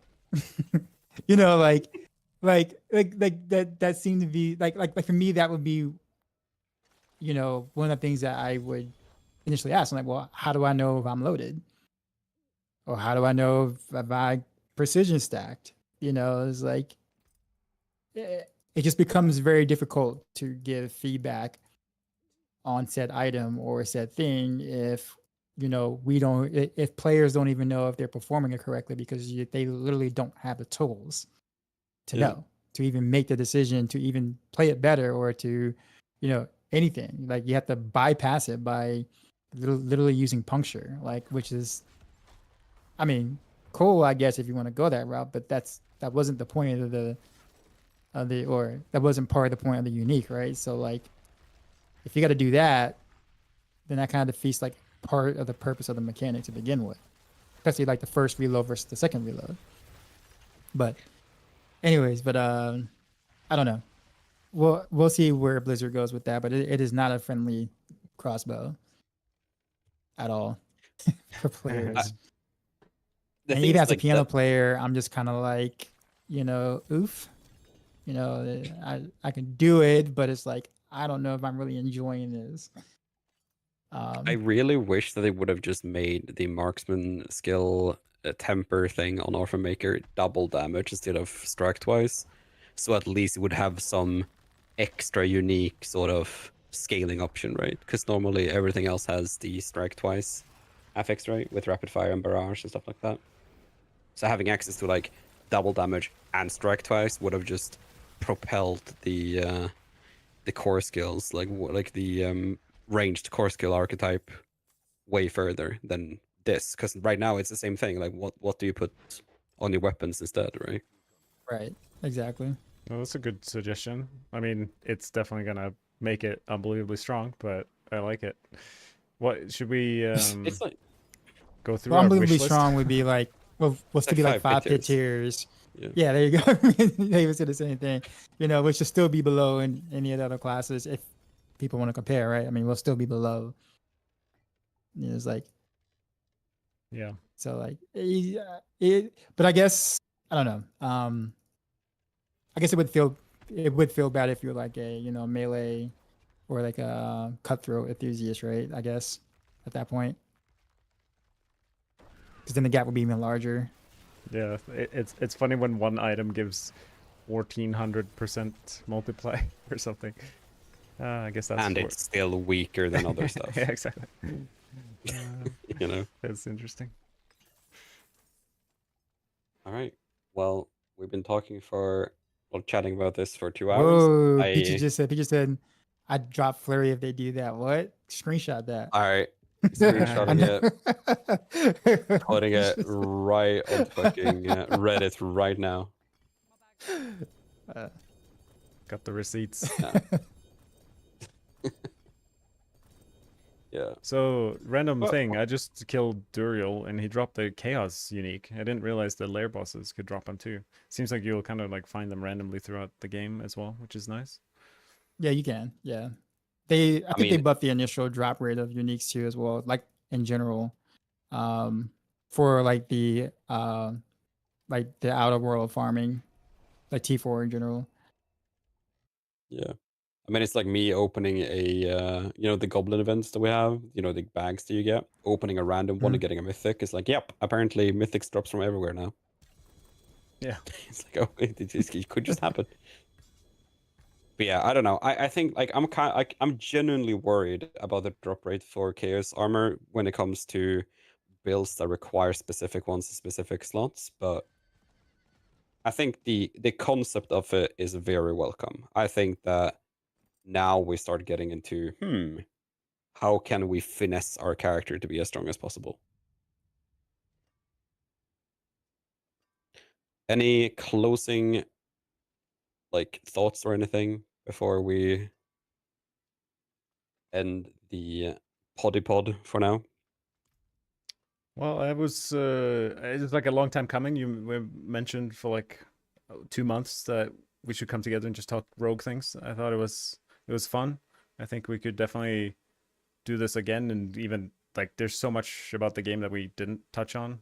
Like we didn't even talk about like specifics diving into Infernal Horde changes. Like what do we think about that? So like, we could definitely do this more if people enjoy listening to it. I think, and me as a Diablo 4 player, I enjoy having content like this to have on my second monitor while I play. Like I know Maxwell has done, like Woody has done some podcasts before. I've always enjoyed like hearing various opinions about the state of the game and thoughts on the changes that are coming and even ideas for how to improve the game. So I think it's a bit of a gap in the, especially in Diablo 4 right now. Obviously, like it's like a drought of content, even content creators. A lot of the other ARPGs are getting a lot of attention, PoE and Last Epoch and stuff like that. So I think we did a good thing here today, lads, and I think we should. I'd be down to do it again. Yeah, same. Yeah. I think it Uh, helps that we're also like vastly different in terms of like how we like the game, I guess you could Yeah. say. How we enjoy the game, how we approach the game, and also the class itself. So while we, responsible for writing the guides and stuff like that, I think our personal approaches are different enough where if they don't jive with, two people, they at least jive with one person. It's like, oh yeah, he's different enough. He's weird. He's just like me, in a sense. It's hilarious when There's we were like talking that about one person. our favorite archetypes or something. We all had such specific like favorite rogue builds, even though we are rogue Yeah. players. well, I'm not allowed to say Dash Rogue because Woody will absolutely hunt me down if I do. Monk. Free Dash Rogue. No, but I agree. I think like we have differing enough opinions to the point where it's not like just patting ourselves on the back and agreeing with each other. It's like, I think this. It's like, oh, wait, really? And then we like talk about it.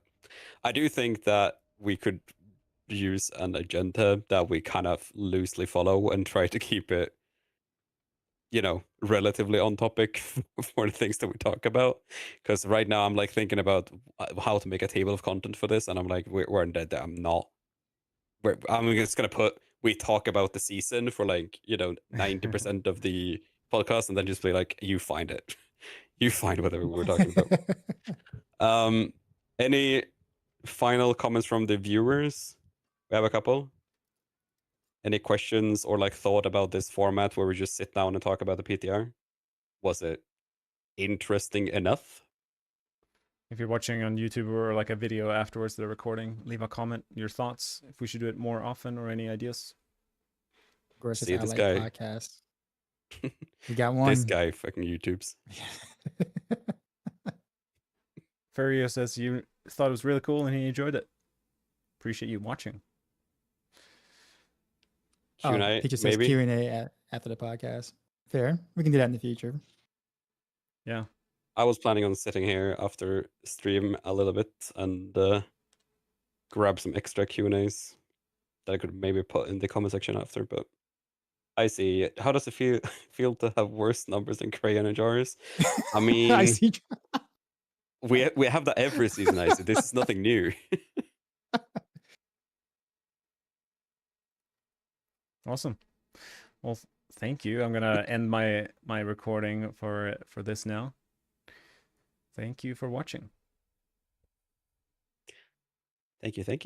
I'm Boom. just gonna download the VOD after because lazy.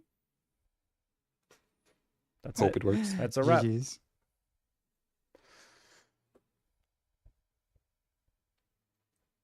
It's been like that since season 6. Yep.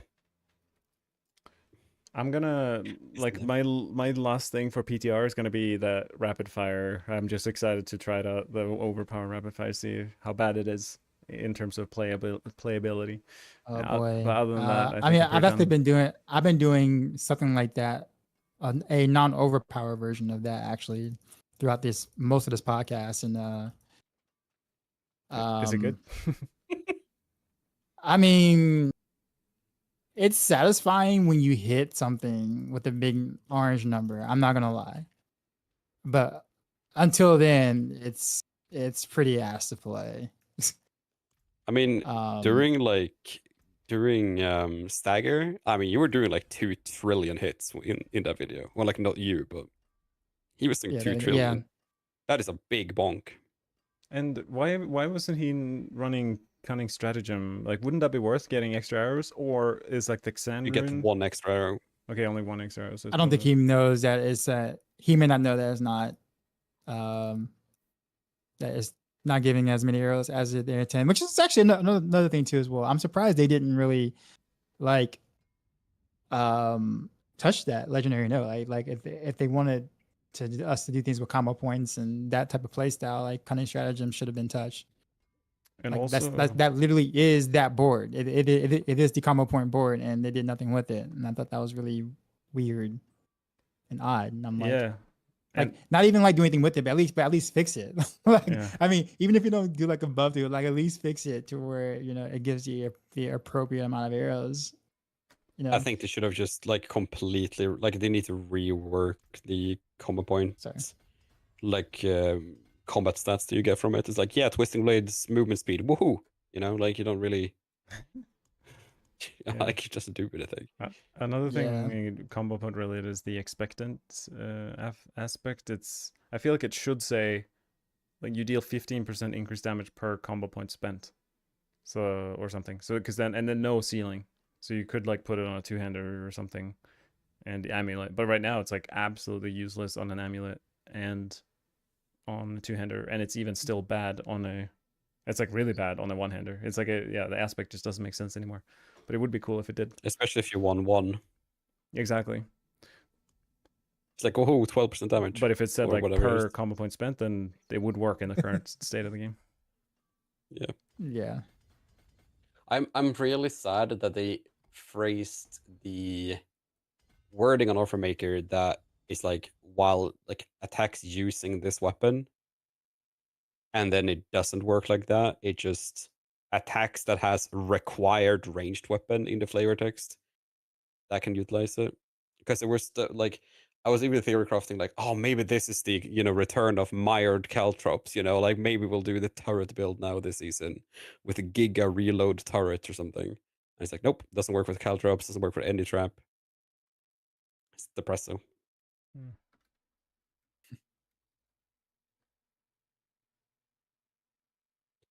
Anyhoot, I suppose I will chatty with stream for a little bit, and then I'm gonna go to bed. Yeah, sounds good. I'm starting to get a cold, and that's gonna be fucking rough. All right. I will. So I will. Yeah, talk to you guys later, and I will stay on my stream doing rapid fire. That's my plan for now. All right, guys. Well, So I it think we was should a raid Matthias. yeah. We're rating Go back to Matthias the play. second I go to bed. Watch me get a headache from rapid fire. Hell no. All right. All right, stream. Say bye to Matthias and I. Peace.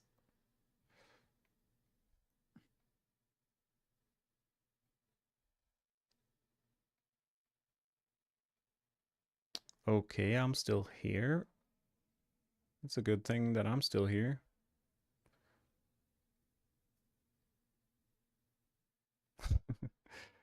I wonder if I can get my camera back on.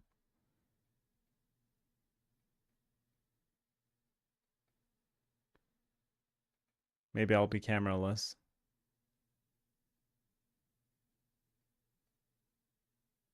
Oh, I am here. Oh my god. All right, sorry, Chad. I haven't talked to you in 2 hours because I was just on the pod and didn't have enough mental capacity to consume chat as well. But I'm gonna stay on probably for like 30 minutes to an hour doing rapid fire. Apparently it's really good, but hard to play. It's right up my alley. Let me see here. If you're interested in future topic, have you ever brainstormed uniques you'd like to see and what they are? Yeah, that'd be good. Try to get ideas from your audience and talk about them if there is something interesting at the end of the stream. I think that would be nice because we can't get in touch with the devs, or maybe they won't listen as much as they listen to you. Yeah, I'm personally not a Diablo partner, so I don't talk to. I'm like as much in touch with them as you guys are. But yeah, Ava and Dai would probably be good connections for Blizzard and Rogue things specifically. So that is a good idea. I think next time we'll definitely do a bit of Q&A and stuff. All right. Rapid fire cold imbue.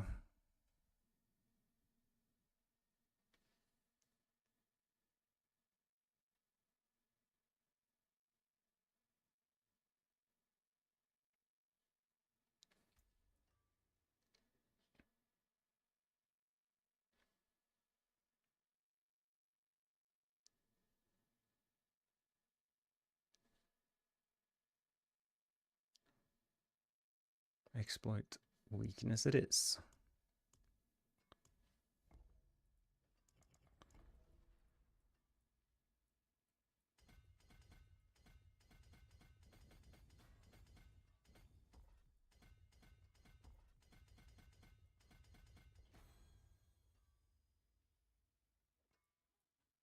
Which is the best structure in Archer? Shows wrong. What do you mean, Ahmed Buskert? Did I hear it right that DT and Raw are ROA, like ROA, are expected to perform the best again? Phoenix, yeah, exactly. You heard it correctly. As of right now, definitely Reign of Arrows and DT. But I'd also say, like, there's so many, all the rogue builds are kind of really solid. So you can't go wrong.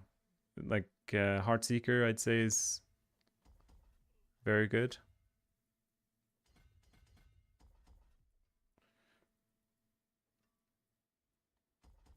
As well.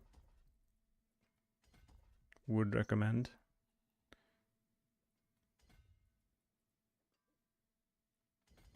I don't know if I can afford spending this many points, but we will try.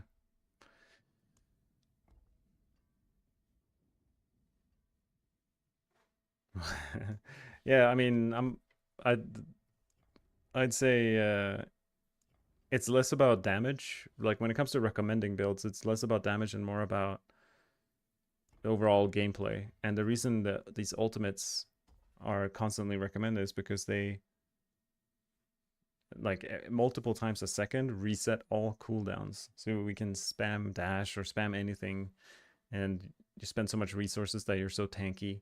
It's like the quality of life of the builds are just too good. It's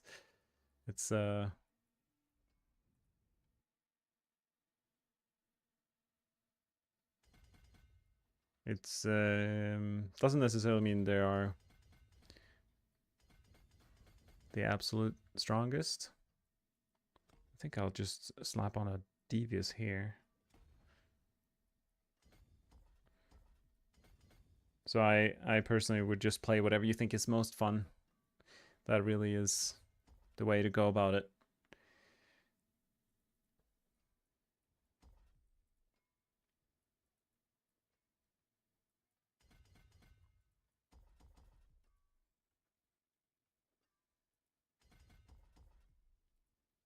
And we put Canny here instead. That just makes more sense.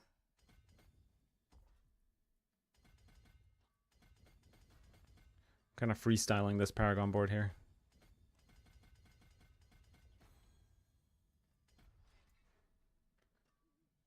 Watching from Turkey. Nice. Do you do the Dance of Knives? No, Ava does that one on max roll. So if I was to recommend any Dance of Knives build, I would not come to me, but rather go to max roll or Ava specifically. I think he has a video guide for it. But for season 10, it's probably changing a bit. The Dance of Knives build seems to be a poison trap spawning. Like you're just using Dance of Knives as the vessel to summon a bunch of poison traps. So that should be pretty fun, I think. Overall, poison trap is super strong in this upcoming season.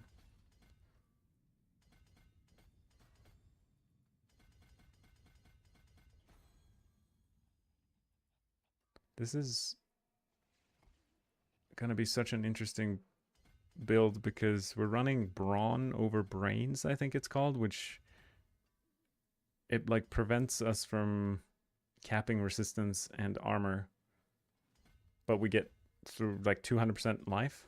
it's I don't know how to feel about it.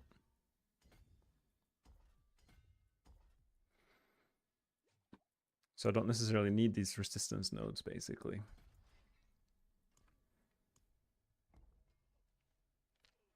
Since I was in the Deathstar crew, I think I'll do Rain of Arrows. But are there already planners? There, I think Dioxide and I, both of us have planners for Rain of Arrows, but no one has been able to properly play Rain of Arrows because it's bugged and broken. It like just straight up doesn't work in this PTR. So there's a lot of question marks surrounding its strength, I suppose. So yeah, no, I don't think there are any planners that are currently public. I could link you my proposed planner and you can take it with a grain of salt because things might change.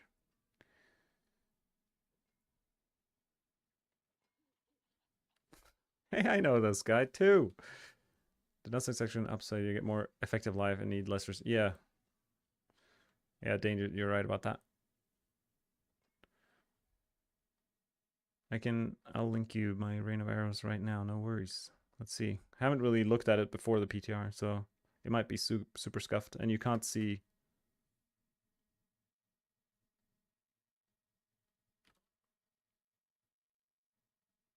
You can't see the perks and stuff because the planner's not updated yet. I don't even know.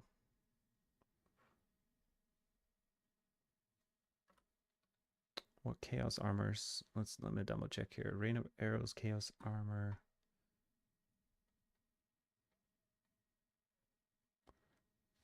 Obviously, word of account, grasp, beast, fall boots. That's right.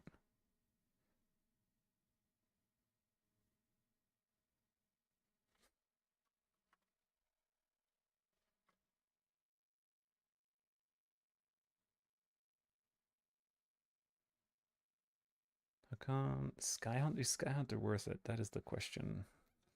Kind of not the biggest fan. I guess Skyhunter is really valuable for the marksman cast twice.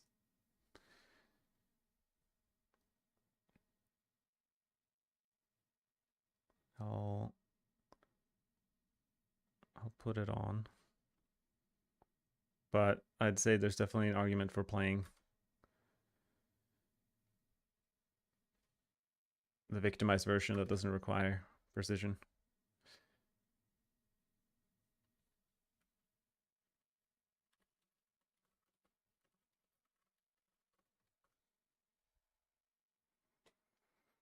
All right, okay, moving on to my actual build now.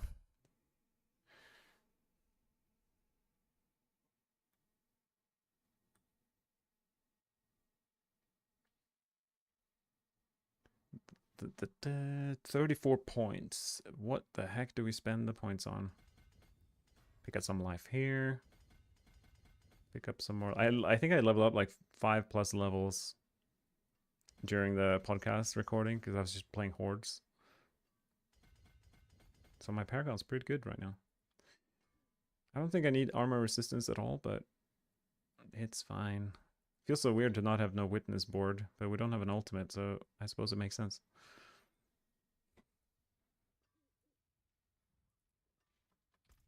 Okay. And what about skill tree? This is Heartseeker still. Heartseeker's super strong. Very exciting. Like I saw the guy was playing Puncture. I don't know why. Why Puncture? I feel like Forceful Arrow is insane with the execute or even the 50% increased damage.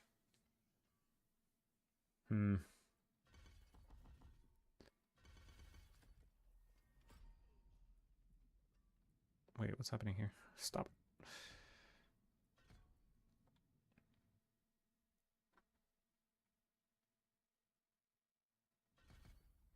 You want a pension bill too? A pension bill. That's hilarious. You gotta proc the runes, so you need spam the basic attack. Proc the runes. Proc the runes, you say? Why does spamming marksman? What kind of runes are we procking here?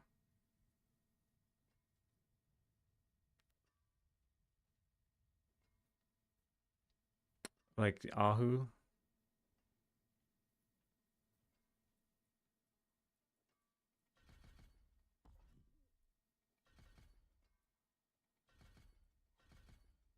Yeah, he has some crazy rune words. He has like cat rune for barrier from earth and bulwark.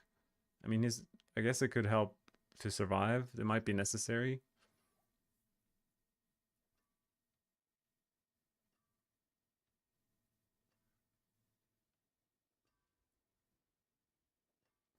Phoenix, yeah, the damage per dog shroud is just a higher number. Like if I look at my gear here, it says damage per dog shroud 100%, like the yellow number on this item. I have 5 dog shroud shadows, so 5 times 100, I'm getting 500% additive damage.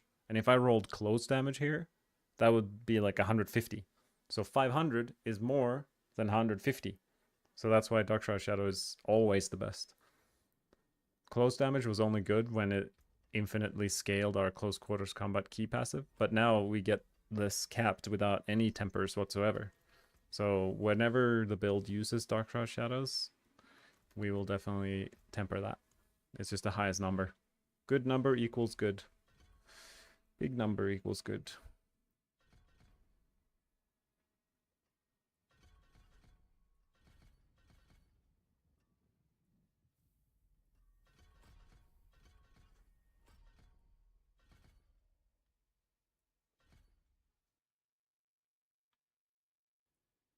No ultimate? I don't even know. What do you put points in here?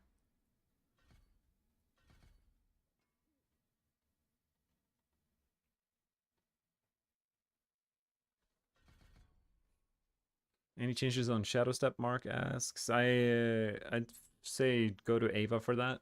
There are definitely a few changes, but there's not a lot of slots for Chaos Armor in Season 10 for Shadow Step, so I think there's not too many changes compared to other builds.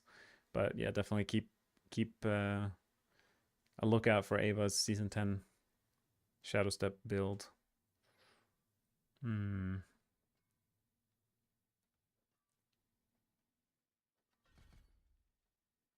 trying to think of what I can even put points in.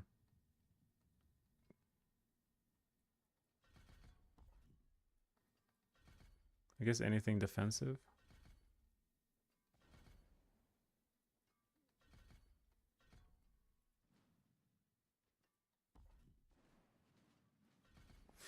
Some movement speed, whatever. Okay.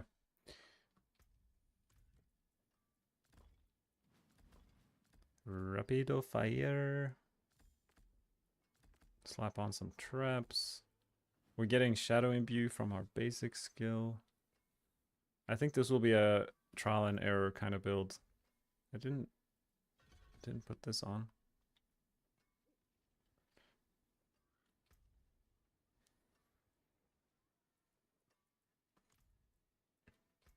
All right. What's okay? We gotta fix the gear first.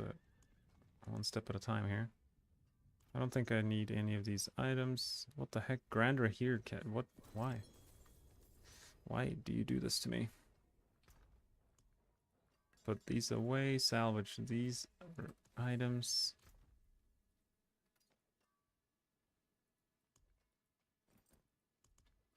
Let's see. Where is my shard? By any chance, has anyone got a GEA 3 or higher Eaglehorn or Kalo the Nameless? Is this season 9? We're talking season 9. Oh, wait a minute. I don't need a Shot of Rathiel. What am I playing? I'm looking for... Oh, I don't think I have any of these. So we need a chest, a legendary chest. This is the craziest part of this whole build. This is the exact item I'm looking for. Okay, I should probably take off all my clothes.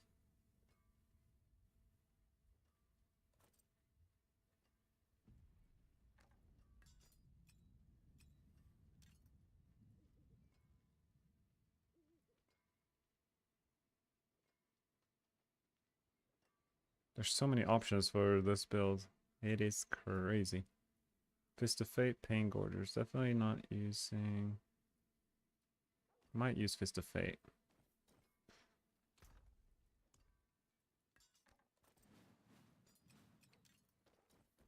Yeah, you'd be lucky if someone has Season 9 items. For Eaglehorn, if you're playing Azureth, you don't need a 3GA Eaglehorn. You only benefit really from the Cast Twice and Malice. Okay, we need a bunch of Chaos Armor. We need a Starless Guys on core skills. Should have one of those laying around. Banished Lord Talisman. I have used one of those once or twice. Put that on. Condemnation I've also used quite a few times. Maybe boots. And finally, maybe an Orphan Maker. I think I have a really good Masterworked one. No? Maybe not. I think I did. Maybe it's like on my... I'm gonna suss out my other... I have another character. How am I on Season 10? So it's the PTR. There's a public test realm going on for 1 week. And it's accessible by everyone on Battle.net.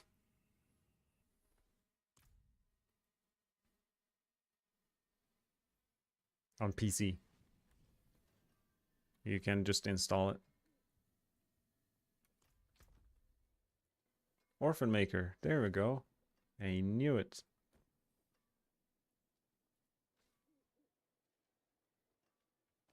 And a Condemnation. Sweet. Yeah, you don't keep anything. It's purely for testing. It's like a temporary server for the future upcoming season. It's funny, I'm playing on a character called Penshot, but doing rapid fire. So it's defies logic. But here we are. Alright. Orphan Maker. Condemnation. I think that's it for all the items.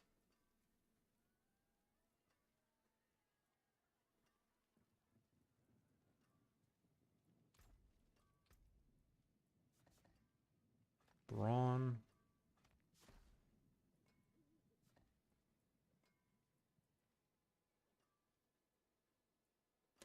And Power Siphon apparently can be played on this build. I don't understand how, but I guess we'll just trust and go with it.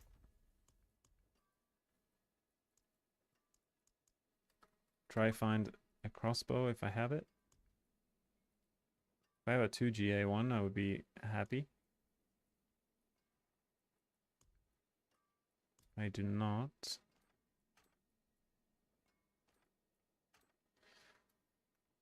That is good enough. And then we're looking for 2 swords.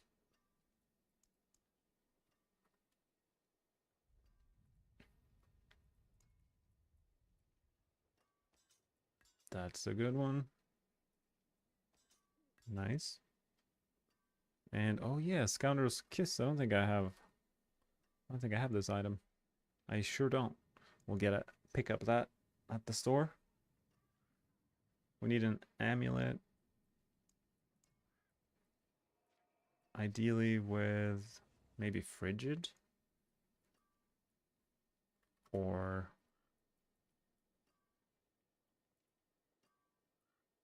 anything we could get our hands on. 3 Frigid, maybe that's good enough.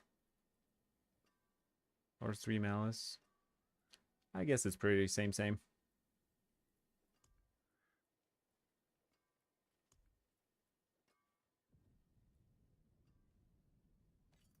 That could be a good option too. So many good options. Triple passive. It's quite hard to get good amulets even on the PTR.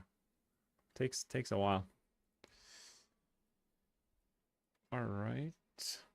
That's the best ones I've got right there. This one is better than this one, barely.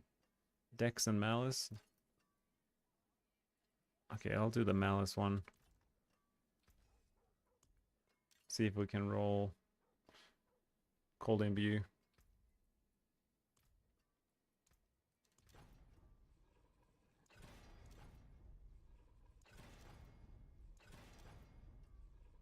Wow, so many poison. Okay, nice. And not Dark Shroud. We're going for something else. We're going for damage per combo point, which is kind of weird.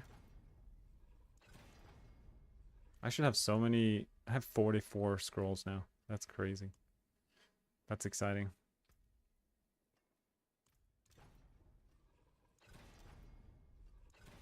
I haven't seen the temper yet. Maybe last one? No, I didn't see it once. We just bricked that amulet real fast. Maybe it was meant to be. Because this might be the one. Nope. Blizzard, please. Okay. Damage per combo point. A really low roll. Let's try get a better roll. There we go. Easy. And then we'll get whatever passive we can. Not impetus though. Weapon mastery is why not weapon mastery?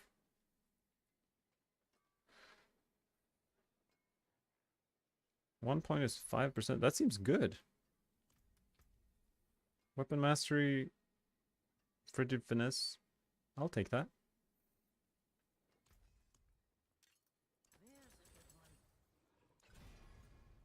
Try to masterwork the 2 passives as much as possible. At least twice, either of them. Nice. And finally, oh, perfect. We got our amulet. Probably the hardest slot to fix.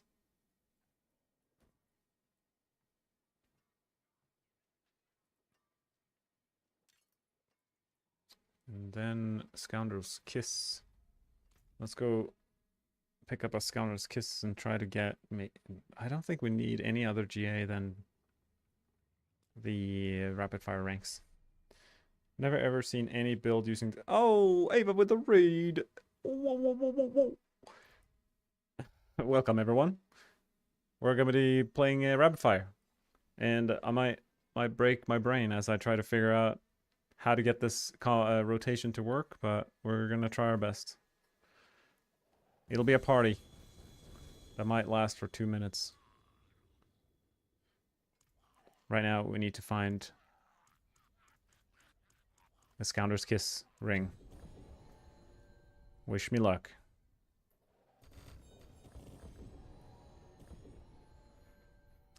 Question from Phoenix. I've never ever seen any build using this basic skill you use there. Did it get buffed or changed? Yeah, it did. So, in Season 10, the Forceful Arrow basic skill is super strong. It executes elites below 30% life, which is by itself is crazy. And it also has the ability to knock back enemies and make us deal 50% more damage to them. No other basic skill have built-in multipliers like that. So right now I'm opening a bunch of class unique caches for a potential Scoundrel's Kiss ring.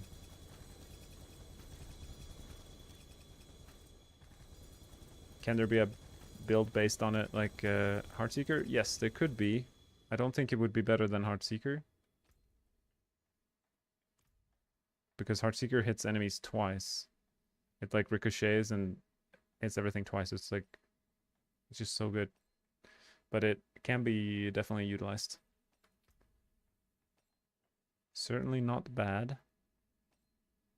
Scoundrel's Kiss, there we go. So we only care about rapid fire ranks.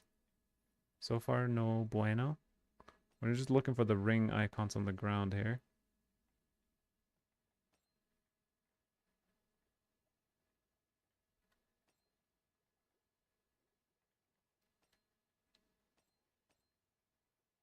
Hopefully we get a high percentage too. I guess that's important on the aspect itself.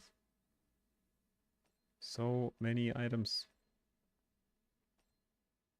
Alright, we picked up quite a few. Rapid fire, 52%. Nice, that's a good one. We will use that. The 52%er. I'm happy with this. We'll keep that.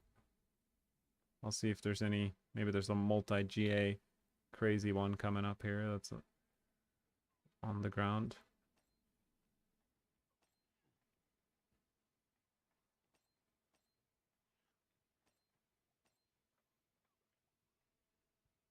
Why doesn't your unique disappear? Did you turn crossplay off? Uniques only disappear if I'm in an instance that has a lot of other people that are also opening caches. The solution for that is just to go to a different town. Like I go to a town where there's no one. And you can go ham. And depending on the part of the world you live as well, I guess that it's easier or harder. 54%, we got an upgrade. Very good, near perfect even. Alright, that's it. We will settle there.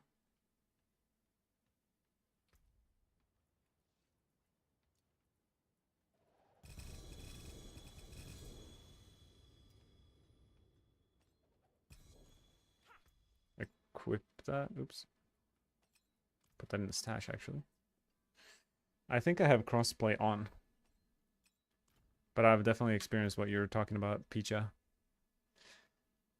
Okay, we leave this character and go back to our rain... No, not our rain, our rapid fire build. And I think that was all the items we were missing.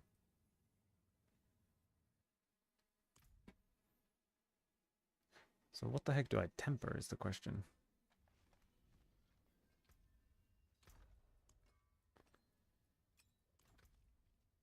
So we have rapid fire cost twice here. We have Orphan Maker 30% cost twice. So we're up to 50% cost twice already. So if I roll 50% on the two-hander,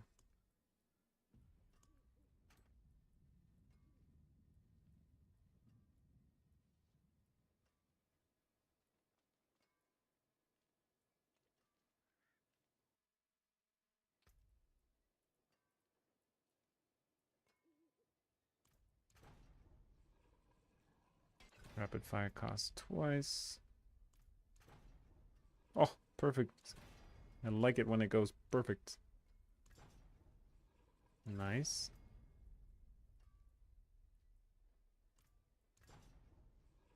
Any rapid fire roll is good. Nice. And now we can get like a elemental surge poison or something.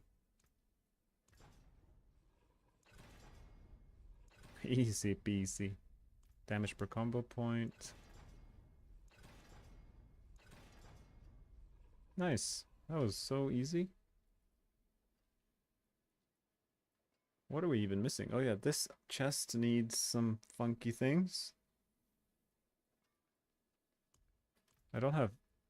well, wait a minute. I need to put... This is there. What happens if I drink some potions here? My armor's super low. I can definitely get some more armor. I think I skipped. What about my resistances?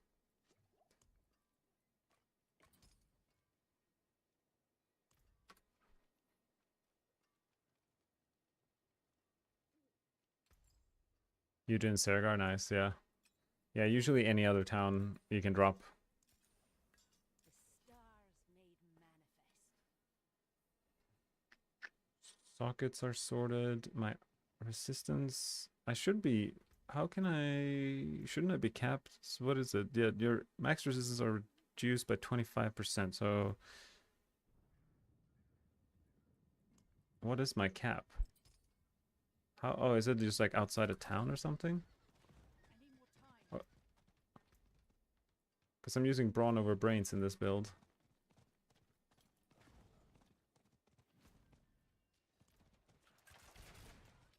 $52, yeah. Interesting. Okay. So, does that stay in town? It would be helpful. And... So, yeah, it goes up to 77. What, is it just like activate? Yeah, that's weird. It's like I'm on the horse. As soon as I get off the horse? Yeah, I get off the horse and then... I need more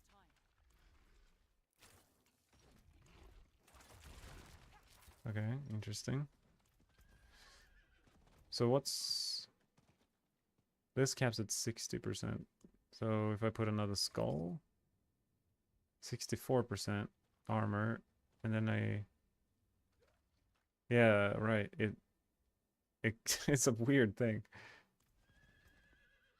Yeah, on the horse, it's like brawn is not activated. 64% is, I guess, it's a good number. 62%, yeah, cool. My armor is perfect at 800.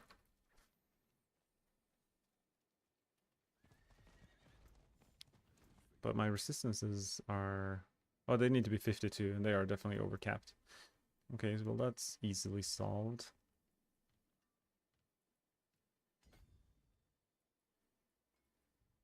I have like too much resistance, I guess.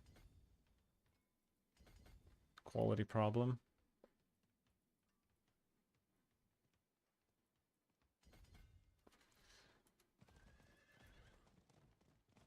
What is the cap for damage per Dark Shroud? There is no cap.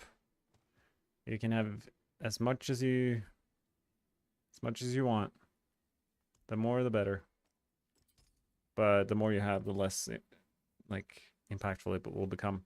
Like the first roll is way more impactful than the 7th temper. Okay, masterworking, occultist.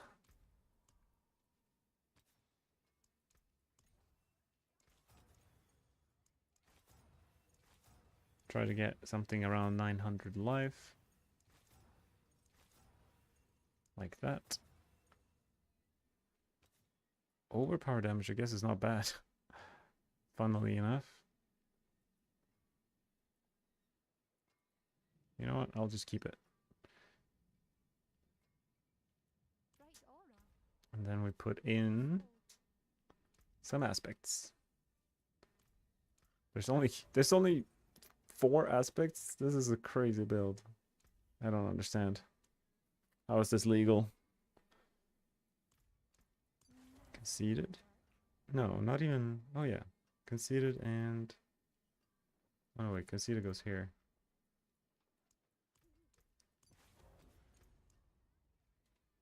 I guess 5 aspect. I forgot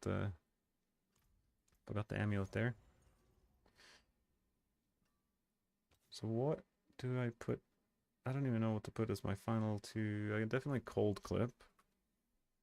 I think, even if it's just a big multiplier.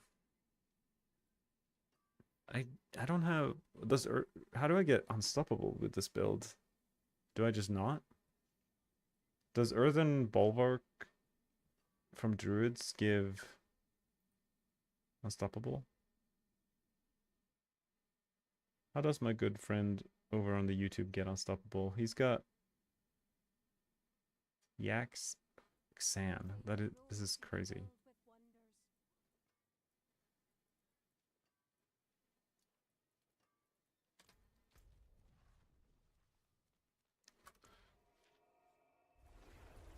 I don't actually know what Earthen Bulwark from the Druids does, so maybe we will. Only if you're Druid, okay. Maybe he just plays without unstoppable. It's a little sus, not gonna lie.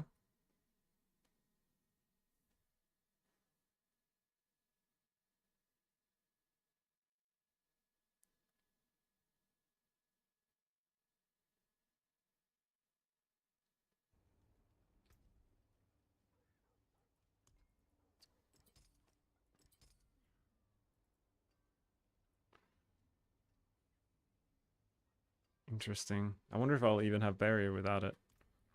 Okay, so we'll pick up some runes from this guy.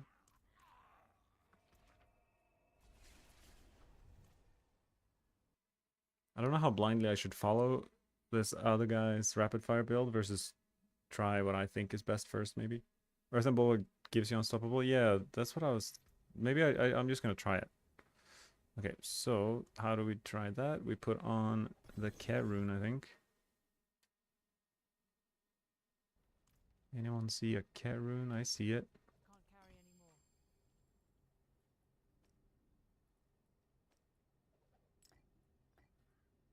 more. Ket rune with I guess we can put on the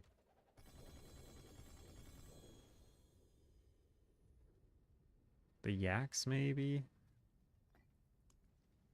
So I can drink 2 potions and let's see if I get unstoppable outside of town. Science. Potion number 1, potion number 2. No unstoppable. No VH. Earthen Bulwark, unfortunately for rogues, does not grant unstoppable. It doesn't include the enhanced Earthen Bulwark, only the basic.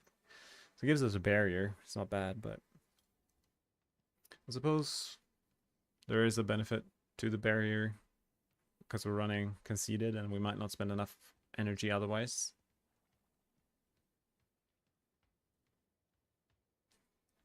Imagine not believing the Druid main. Yeah, someone in my YouTube chat said it did work. Can't trust no one, basically. So we need a Xan rune. Do we see a Xan rune somewhere hanging out? I'm confused.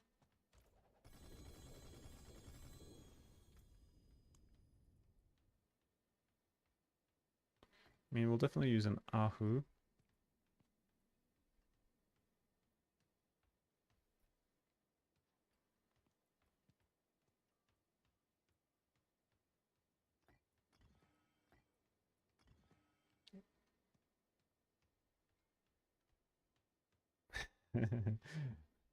Random YouTube comment loses again. No.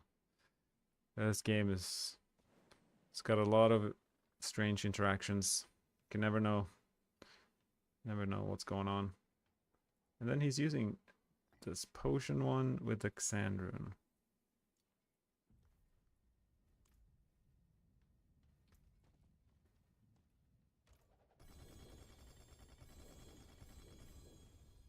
Xan rune is a ritual rune, right? Am I missing something? Where is my XAN rune? There it is.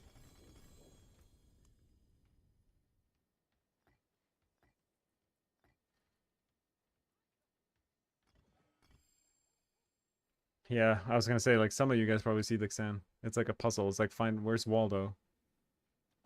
But I got it now. Okay, so our resistances are way over fine. And our health is super low. I haven't masterworked my weapons. Maybe that will help. And my chest. Wait, I just realized I don't need Dark Shroud because I'm not using Dark Shroud. That's super sus. What the heck do we get instead of Dark Shroud then? There's like nothing useful.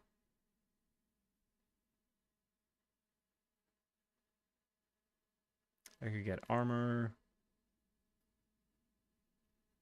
Subterfuge skills for shorter cooldowns.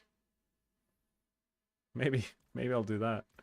So we'll roll away Dark Shroud.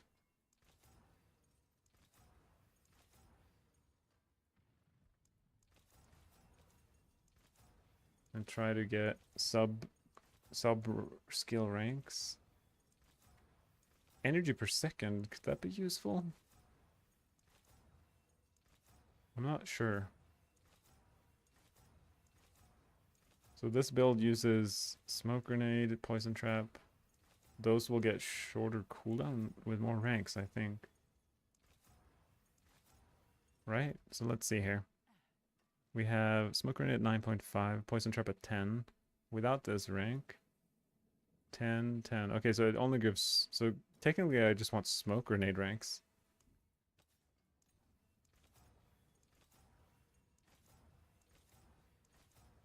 Because this build doesn't run preparation, so... It's the only thing that I could imagine giving us any benefit. Other than... Let's just go energy per second for now, see what happens. Bright aura, Can't hurt. brighter soul. And we don't... What do we even temper defensively? I suppose we can do life. Maximum life. Can't do that. Concealment cooldown. Maximum life. Dodge chance might be helpful. Nice. And then we want cold imbue charges. This one's way more important. And we got it first try. Would you look at that?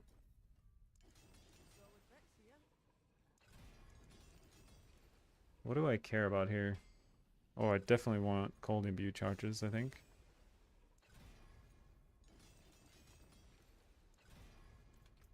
I'm gonna try to hit that at least twice. It can be very tricky with legendary items.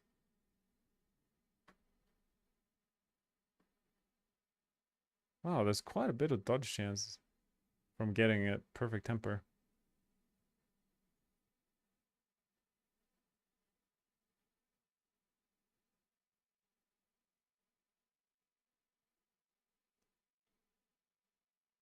Maybe I should have kept that. I'm not actually sure how badly I need the cold imbue charges.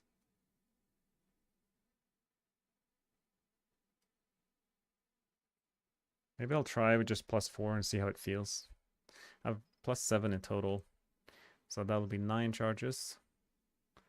Alright, let's try to get some rapid fire ranks on our unique ring.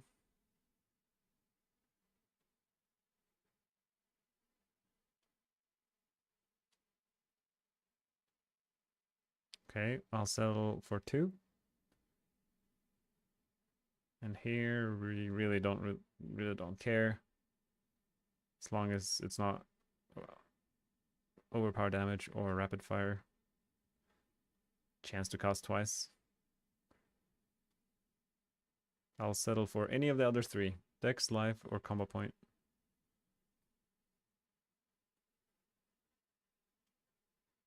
And I got one of each.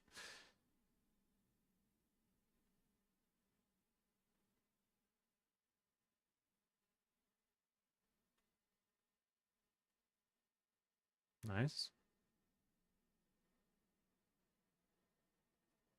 Here probably want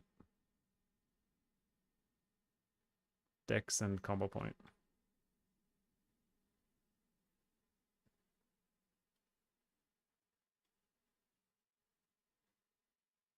That's fine. That is all the masterworking done. Everything. We have a 100% chance to cast twice. Our gear isn't perfect, but it is good enough. I guess Unstable Elixir would be super good for this build.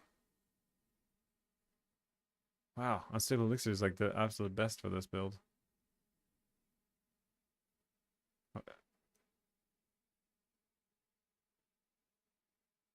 It's not that big of a difference from my Weapon Mastery though, I guess.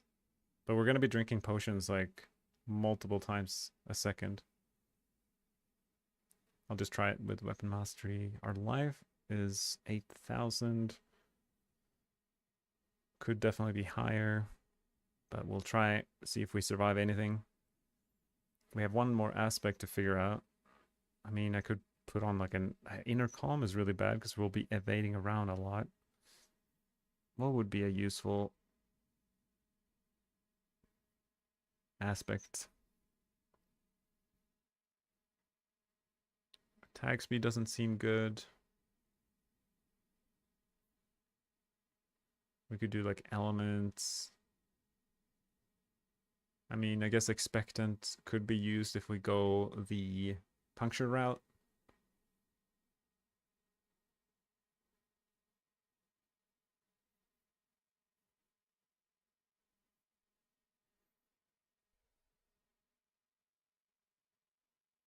What does Earthen Bulwark provide other than... It's just a barrier. There's no extra DR or anything. It seems pretty bad. But I suppose... Oh, Vehement. That's true. Why do I have it? It's true. Good call. So I'm using a planner that has Shadow Clone. And then I saw like Ava's video that he linked from a guy who cleared 102 with Rapid Fire without it. So that definitely stitches up this aspect. I guess we don't really have any good aspects. I mean, Conceited might be...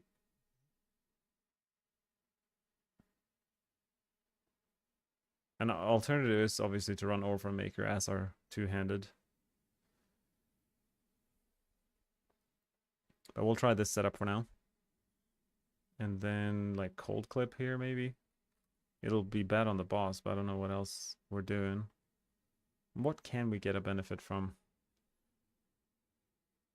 Something like Retribution seems bad. We are not really knocking down a lot.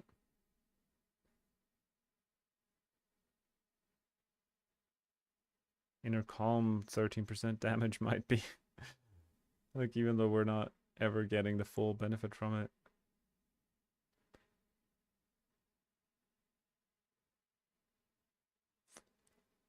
Any good utility? I guess, now that I think about it, Expectant is probably the play.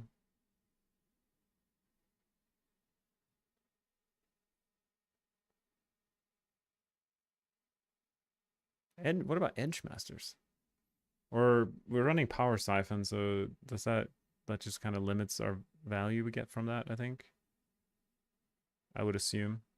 Frostbitten, I suppose.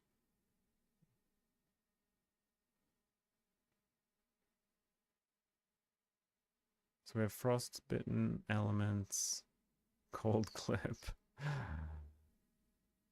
Conceited, Clandestine. It's pretty weak because we're not running Dark Shroud. We could technically...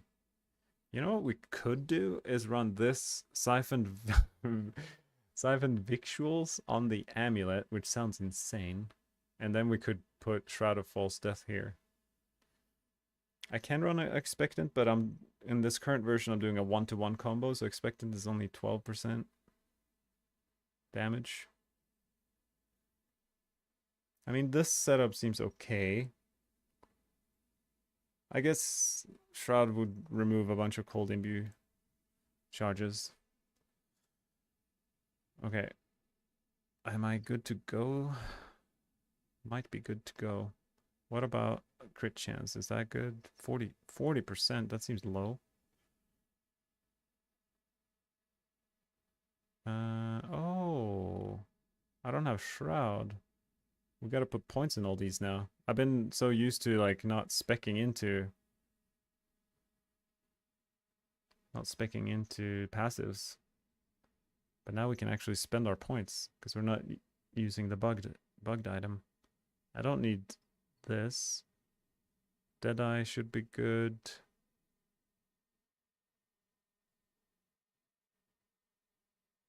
A bunch of dodge.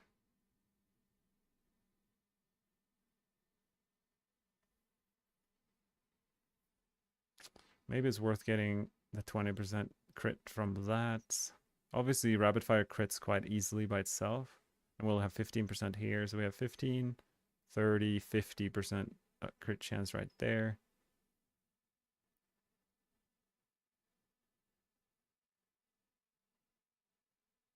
One rapid gambit point for some more evades, maybe. Oh, that's why I think he runs chance to daze on his weapon to have permanent evades, maybe. But I feel like we don't need permanent evades. What does this read? Evading through an enemy, your evade cooldown is reduced. Yeah, so it's hard on the boss, I suppose. How many charges of evade? I have... Oh.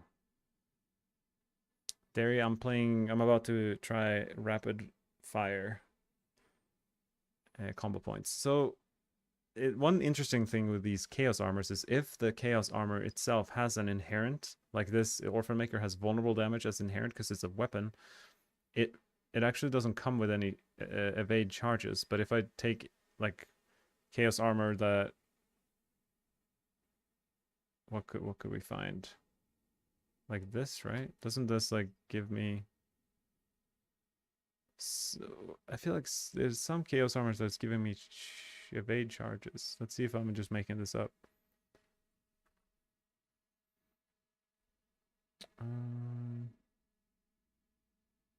Okay, maybe I'm lying. None of these... Shroud of Conduras doesn't even have it. Okay, I think I was making that up. So I will basically struggle a lot with having enough evades. But maybe it's okay. Because I have Smoke Grenade to daze. And that, with Gambit, should make me evade somewhat frequently.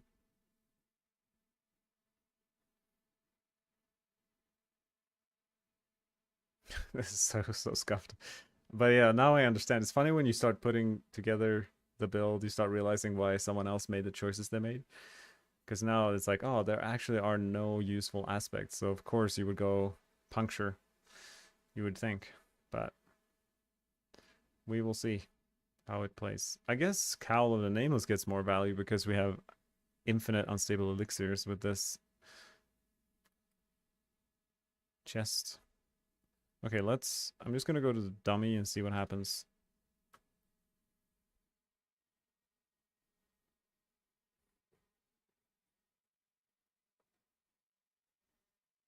I definitely have a feeling I might play the build for a little bit and then make changes to the puncture version. We'll see though.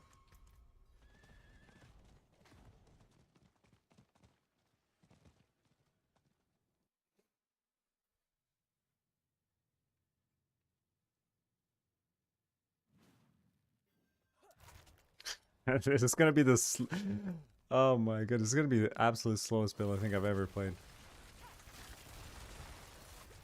So I need to drink 2 potions in between.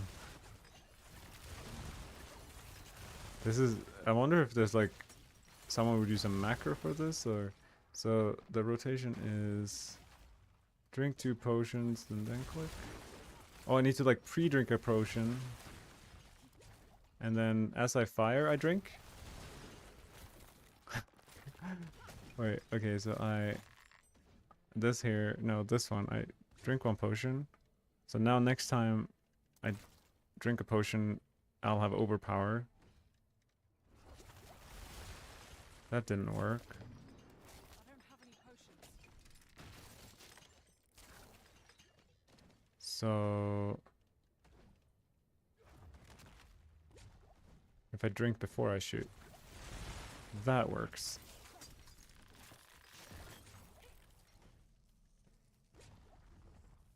And drink shoot. Okay. Drink shoot. There's a lot of orange numbers. But if I shoot and then drink, let's try that. I need to pick up these.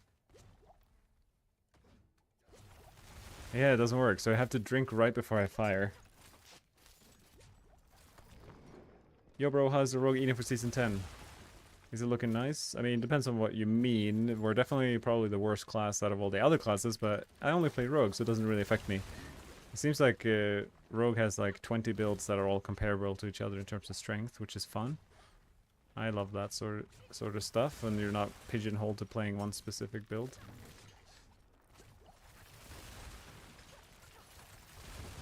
So how much I'm spending?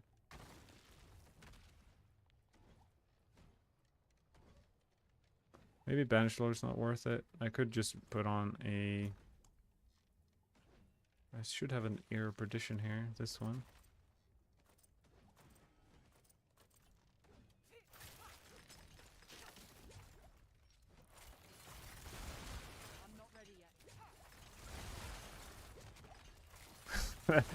Oh, this is like such a complicated rotation. Which is kind of satisfying to figure out. I mean, it's a lot of damage. So because you can't spam potions, there's like an internal cooldown on potions. You gotta consistently space them out. Maybe I need a new button for them. Currently I do it on a mouse button. Maybe like a sneaky D?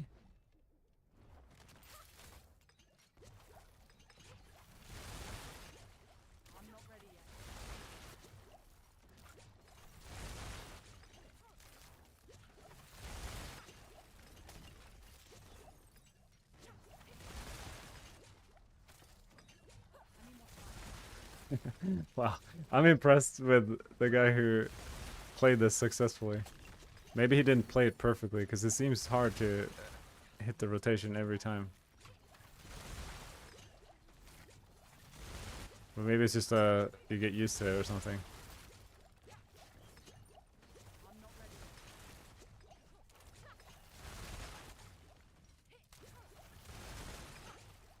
It is definitely a rhythm thing.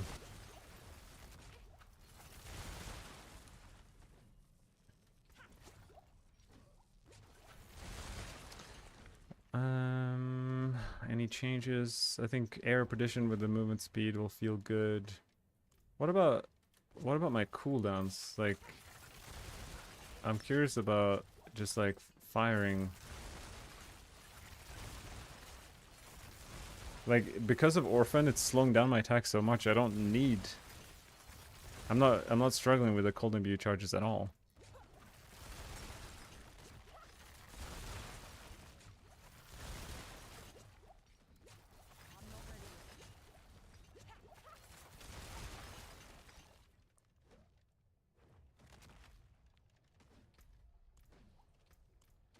I haven't figured out the best button for potions. I wonder if I should just straight up piano it. This might seem insane, but if I like... So I want to...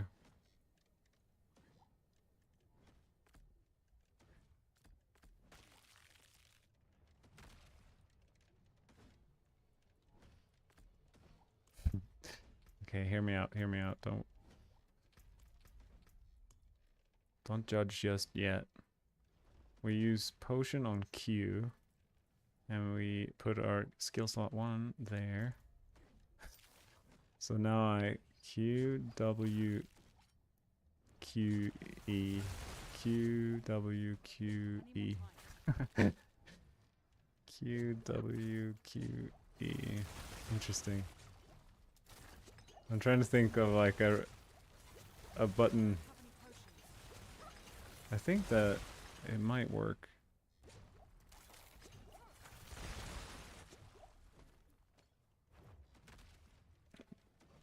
Controller tech makes it easier though. You can essentially hold down 2 buttons while doing rotation to make sure it all syncs. Oh, really? I have a controller.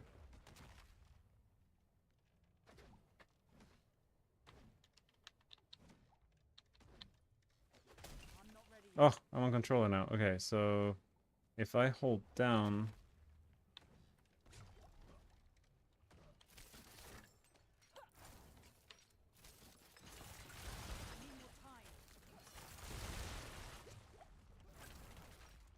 Well, I can't hold down potion. That's like it's like the potion is the tricky thing for me.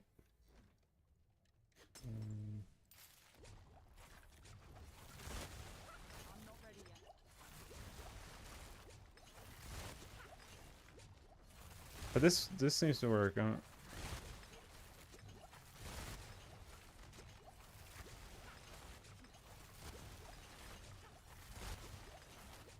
I'm overpowering every rapid fire now.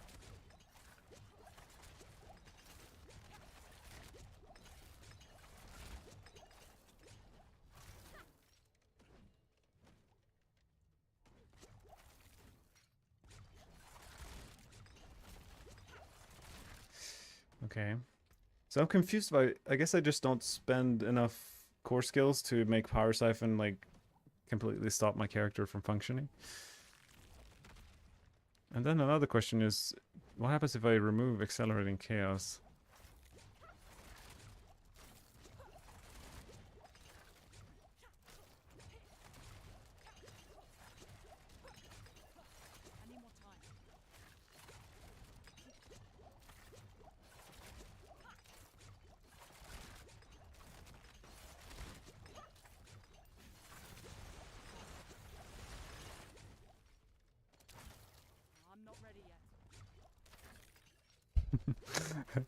Oh wow, this is such a... It's like a brain test, like a IQ test.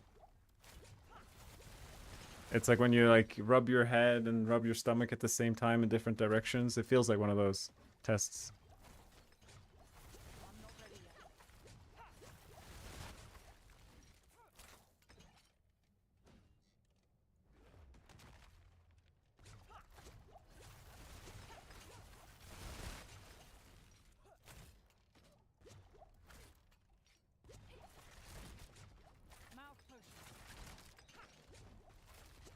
Okay. Good luck, thank you. You'll get it, but the question begs, how long do you actually want to play this? I mean, whatever it takes to be rank 1 on the leaderboards, you know? Okay, any changes to the build before I go into the pit? What about my barrier?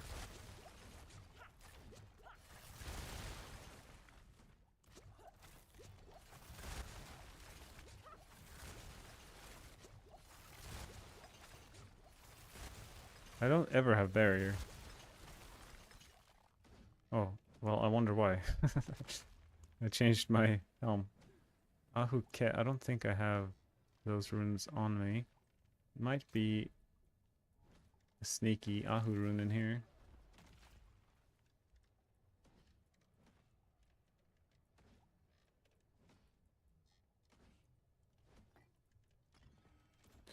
Alright.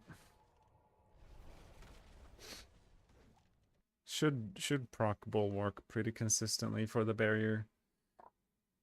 But I did struggle with the amount of evades, but I guess that's just the reality on a single target.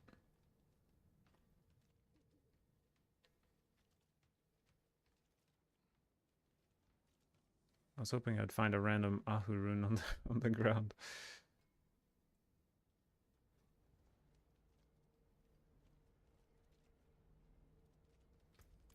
I guess I will have to simply extract it from my other helm.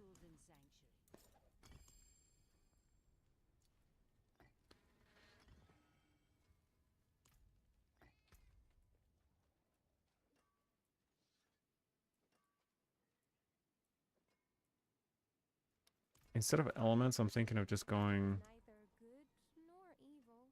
How may I help you? inner calm.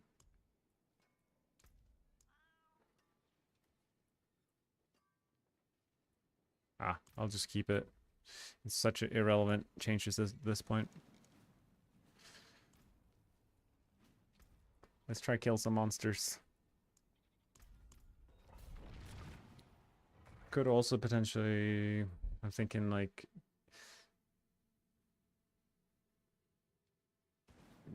drain energy with Cox and then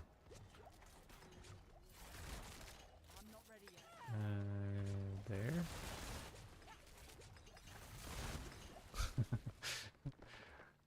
This is better practice. It's like a real life example. Okay. I'm only looking at my skill bar like, okay, Q.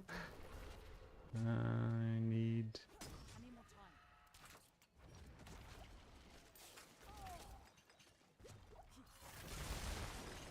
That's so funny. I haven't hit the combo on these guys just yet.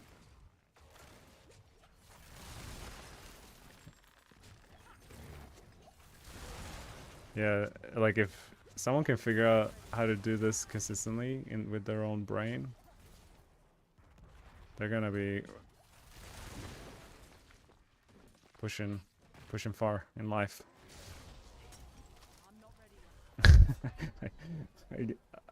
My brain is not ready for this. It doesn't help that I can't blindly tank things in practice.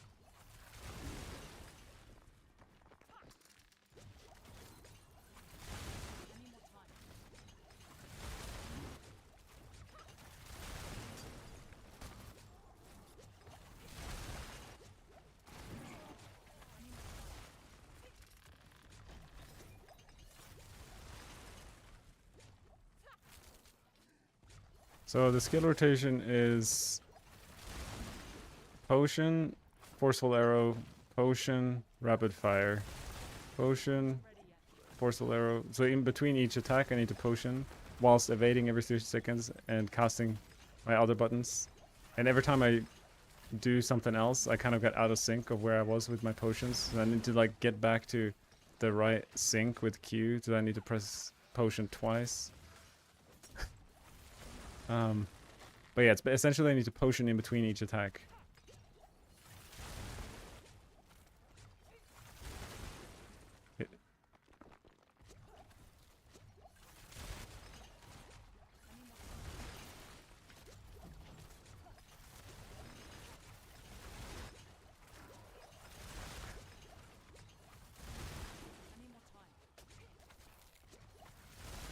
So that's the best class right now? The best build? I don't know if they're gonna push the furthest. I don't think so. I think Reign of Ares is still gonna push the furthest, but this is a very unique build in terms of playstyle. I just think it's so cool to be able to overpower like this.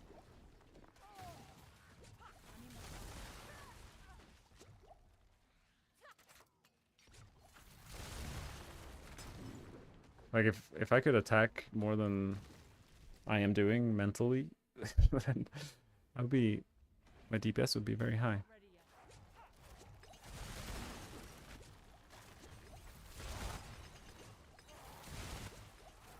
But it definitely works well with Orphan Maker because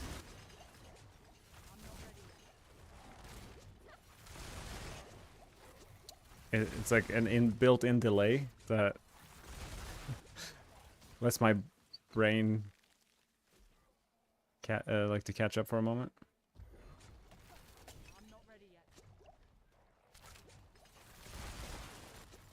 Like I just one-shot that. That was a big elite.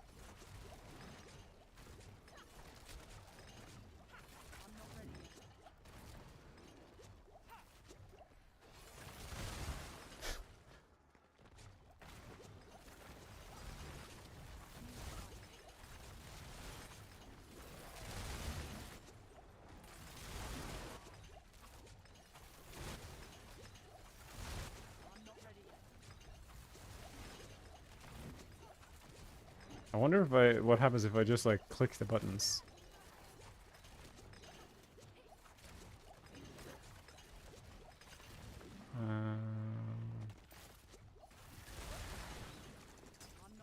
But like the punchiness of when you actually like you get the combo right is insane.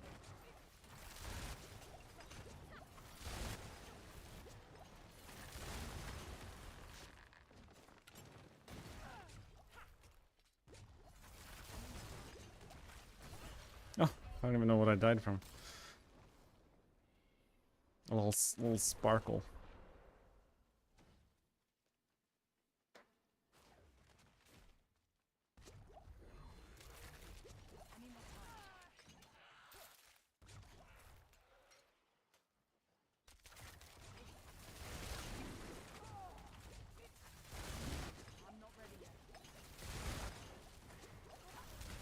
Oh, the lightning damage seems to be hurting me.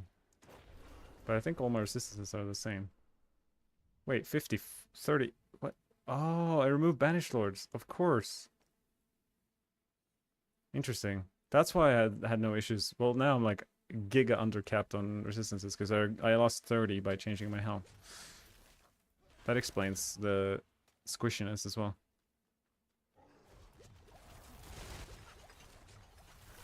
I can't survive those. Okay, well I don't need to. I guess I could maybe get to the boss. Let's try. I'm sorry, we're pretty close.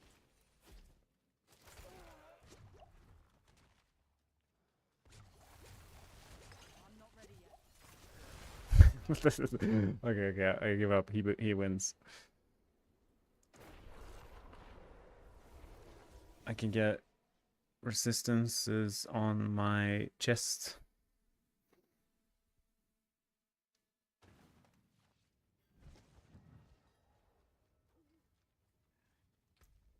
Didn't check rogues in season 6. Fair. I played Spiritborn season 6 too, but I went straight back.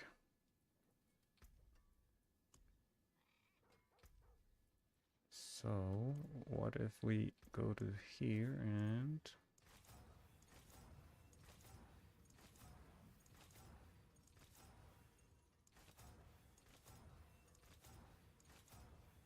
I guess I could roll armor too. I roll armor, and then we put...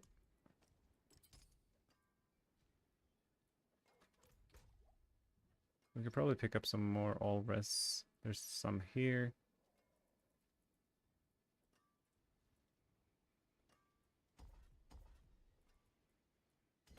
I think, is it 52% I need if I look in this thing here?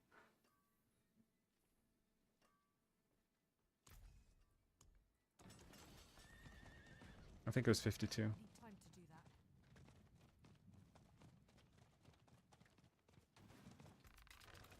53. These ones I can go a bit higher. 55 on those, 52 on those. So I could benefit from one more point in all res. So let's pick up... Do we have a single node somewhere? I don't think so. We picked up that. We would benefit from this one. And how much armor do I have without that? Probably not worth that change. We could do something sneaky, which is... like on this devious node, we could pick up some intelligence. Same with... I think I have a fluidity or something. Fluidity here, I could pick up intelligence. And now... we're at 55. Nice. I need more time.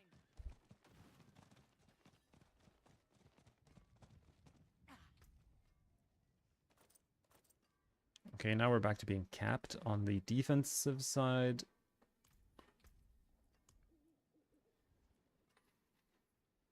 It would be interesting to try this. I'll just try the knockback because it's kind of new. Might feel really bad to play.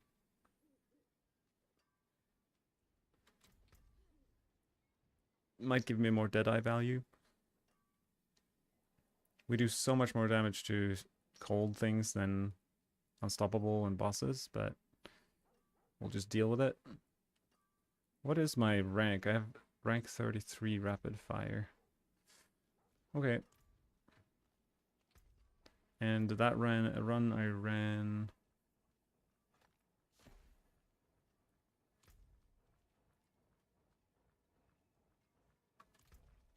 I'm not spending enough energy for this, right? Second wind. 3 seconds, I need to spend 100 energy. There's no way I'm doing that with Orphan Maker and without the Quack's Rune.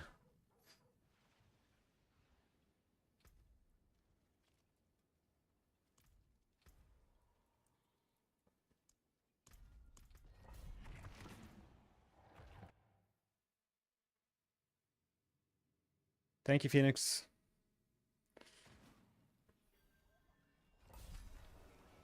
I need more time.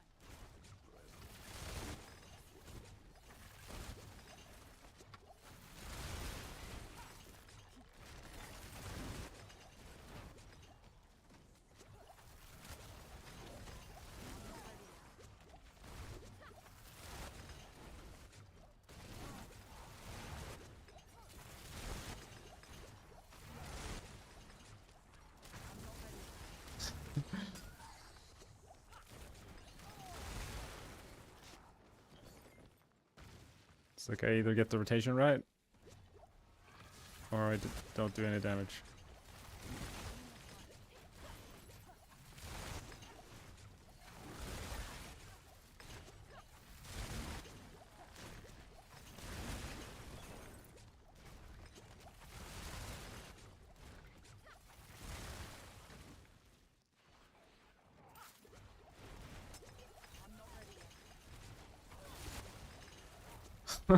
The damage is ridiculous.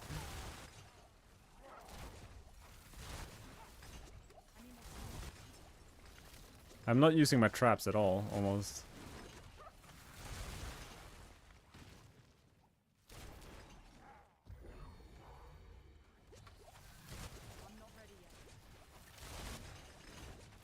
I mean, one-shotting elites in tier 95 seems pretty good.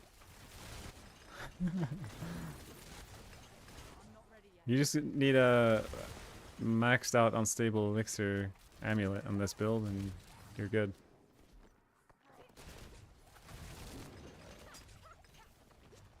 I'm not ready yet.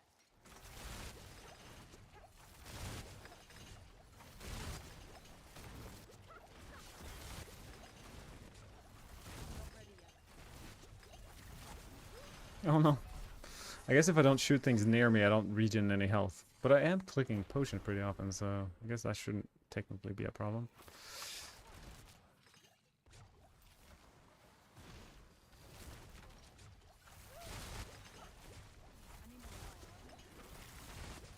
Oops.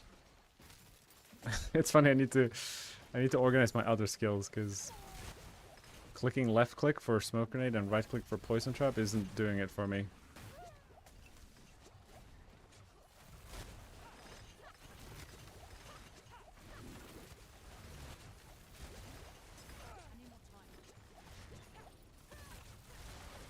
Wow. Dying pretty easily. But I need to 42. I've seen like 300 billion if I get it right.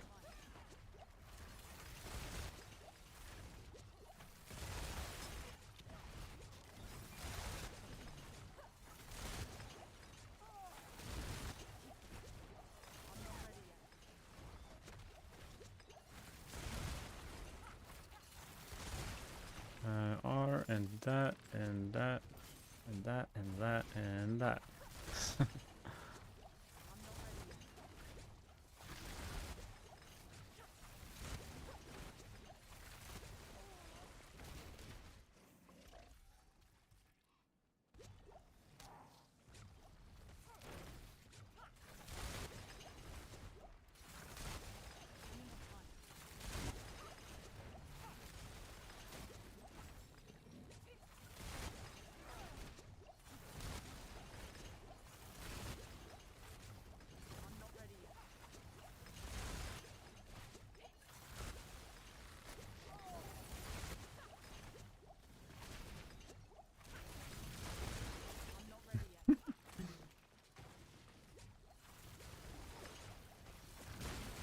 What happened there? I need more time.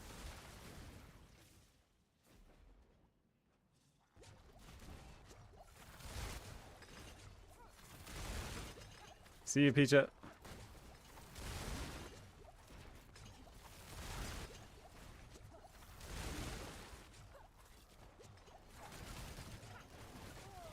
not ready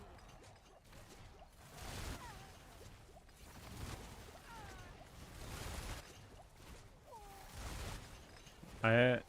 I will master this. If it's always the last thing I do.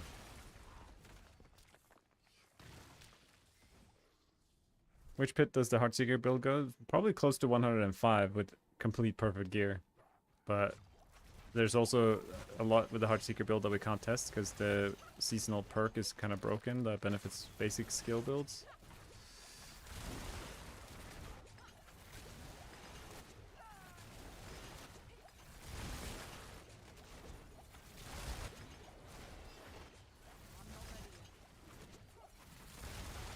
Heartseeker is like one of my most... the build that I would recommend the most in Season 10. Unbelievably strong and easy to play and fun, and it's almost nothing bad about it. It really ticks a lot of boxes.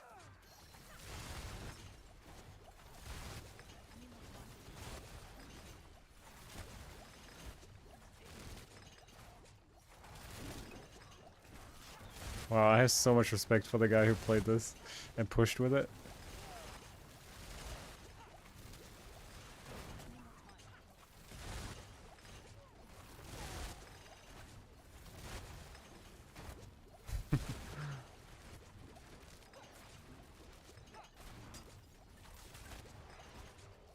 But I mean, it's like anything. Like if I did this for 6 hours straight, I would get so much more comfortable with it. And like be able to do it in my sleep.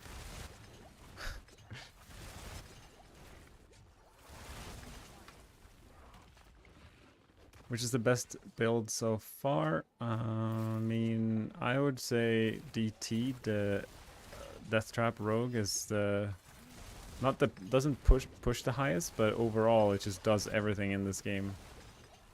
Speed farming, Infernal Hordes, bossing, get your glyphs to 100, everything just does so well.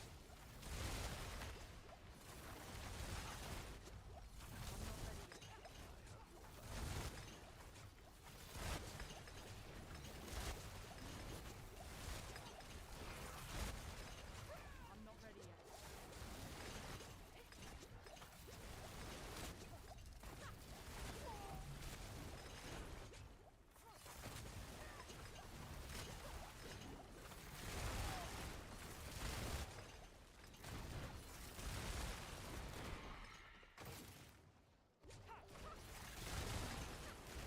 I need more time.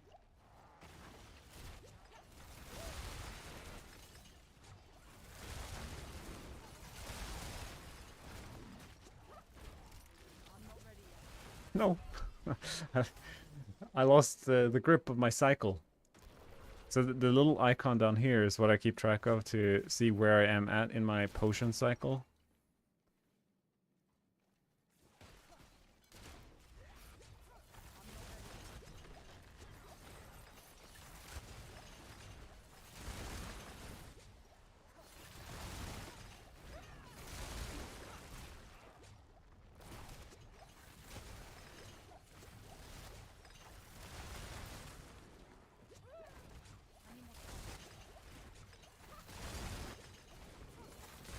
Mister, no, it does not.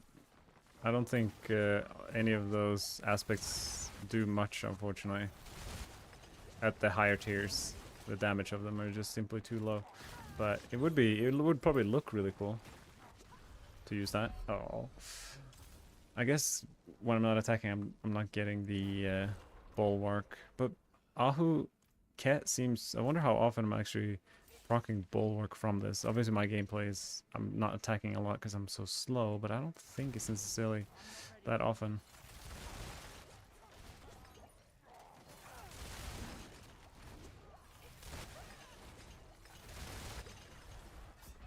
Oh.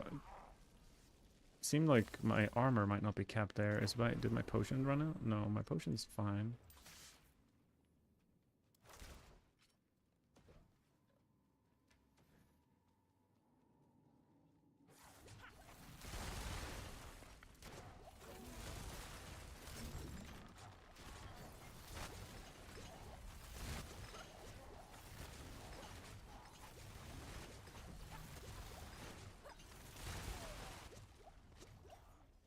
I'm not ready yet.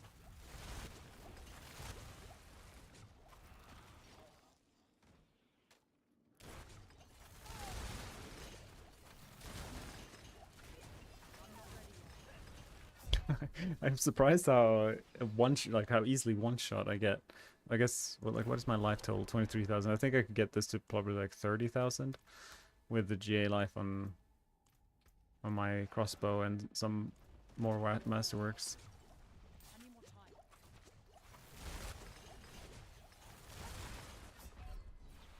There's the lightning damage again.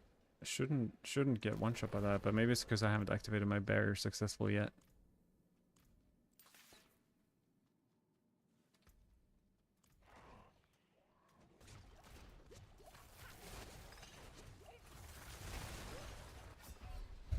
He got me good. I thought I killed one of them.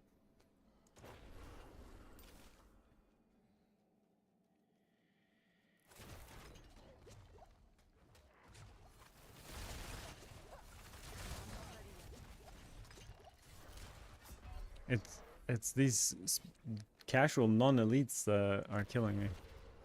Heartseeker is one of the best builds. Jose Andrieli. It's the build I would recommend to anyone, especially if you haven't played it, or if you used to play it and you loved it back in the day.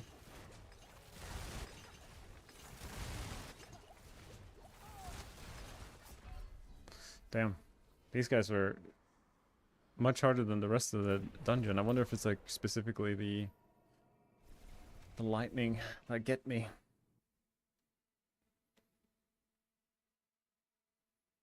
Also seemed like the physical were hurting me there. I guess I really can't take many hits. So like I have to like approach them once they are frozen from afar. But that was a fun little experiment. I'm gonna save this build in my armory.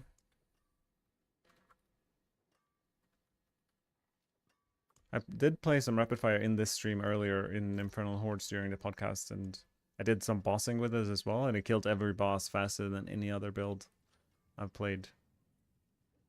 So that felt a bit crazy. I'll probably play around a little bit with the planner for this and see if there is anything I could do to change it. But otherwise, it's been a fun experiment. I'm gonna head off, grab something to eat. But it was nice hanging out with you. I will be putting up the podcast probably as an edited version that it just like start to finish. For any of you who didn't catch that, you can watch it on a second monitor while you blast Diablo 4 Season 10 or before then. But until then, I hope you guys take care.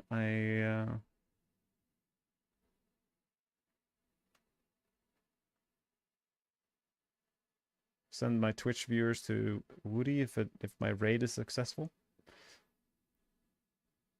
I'll see you guys around. Thank you for watching.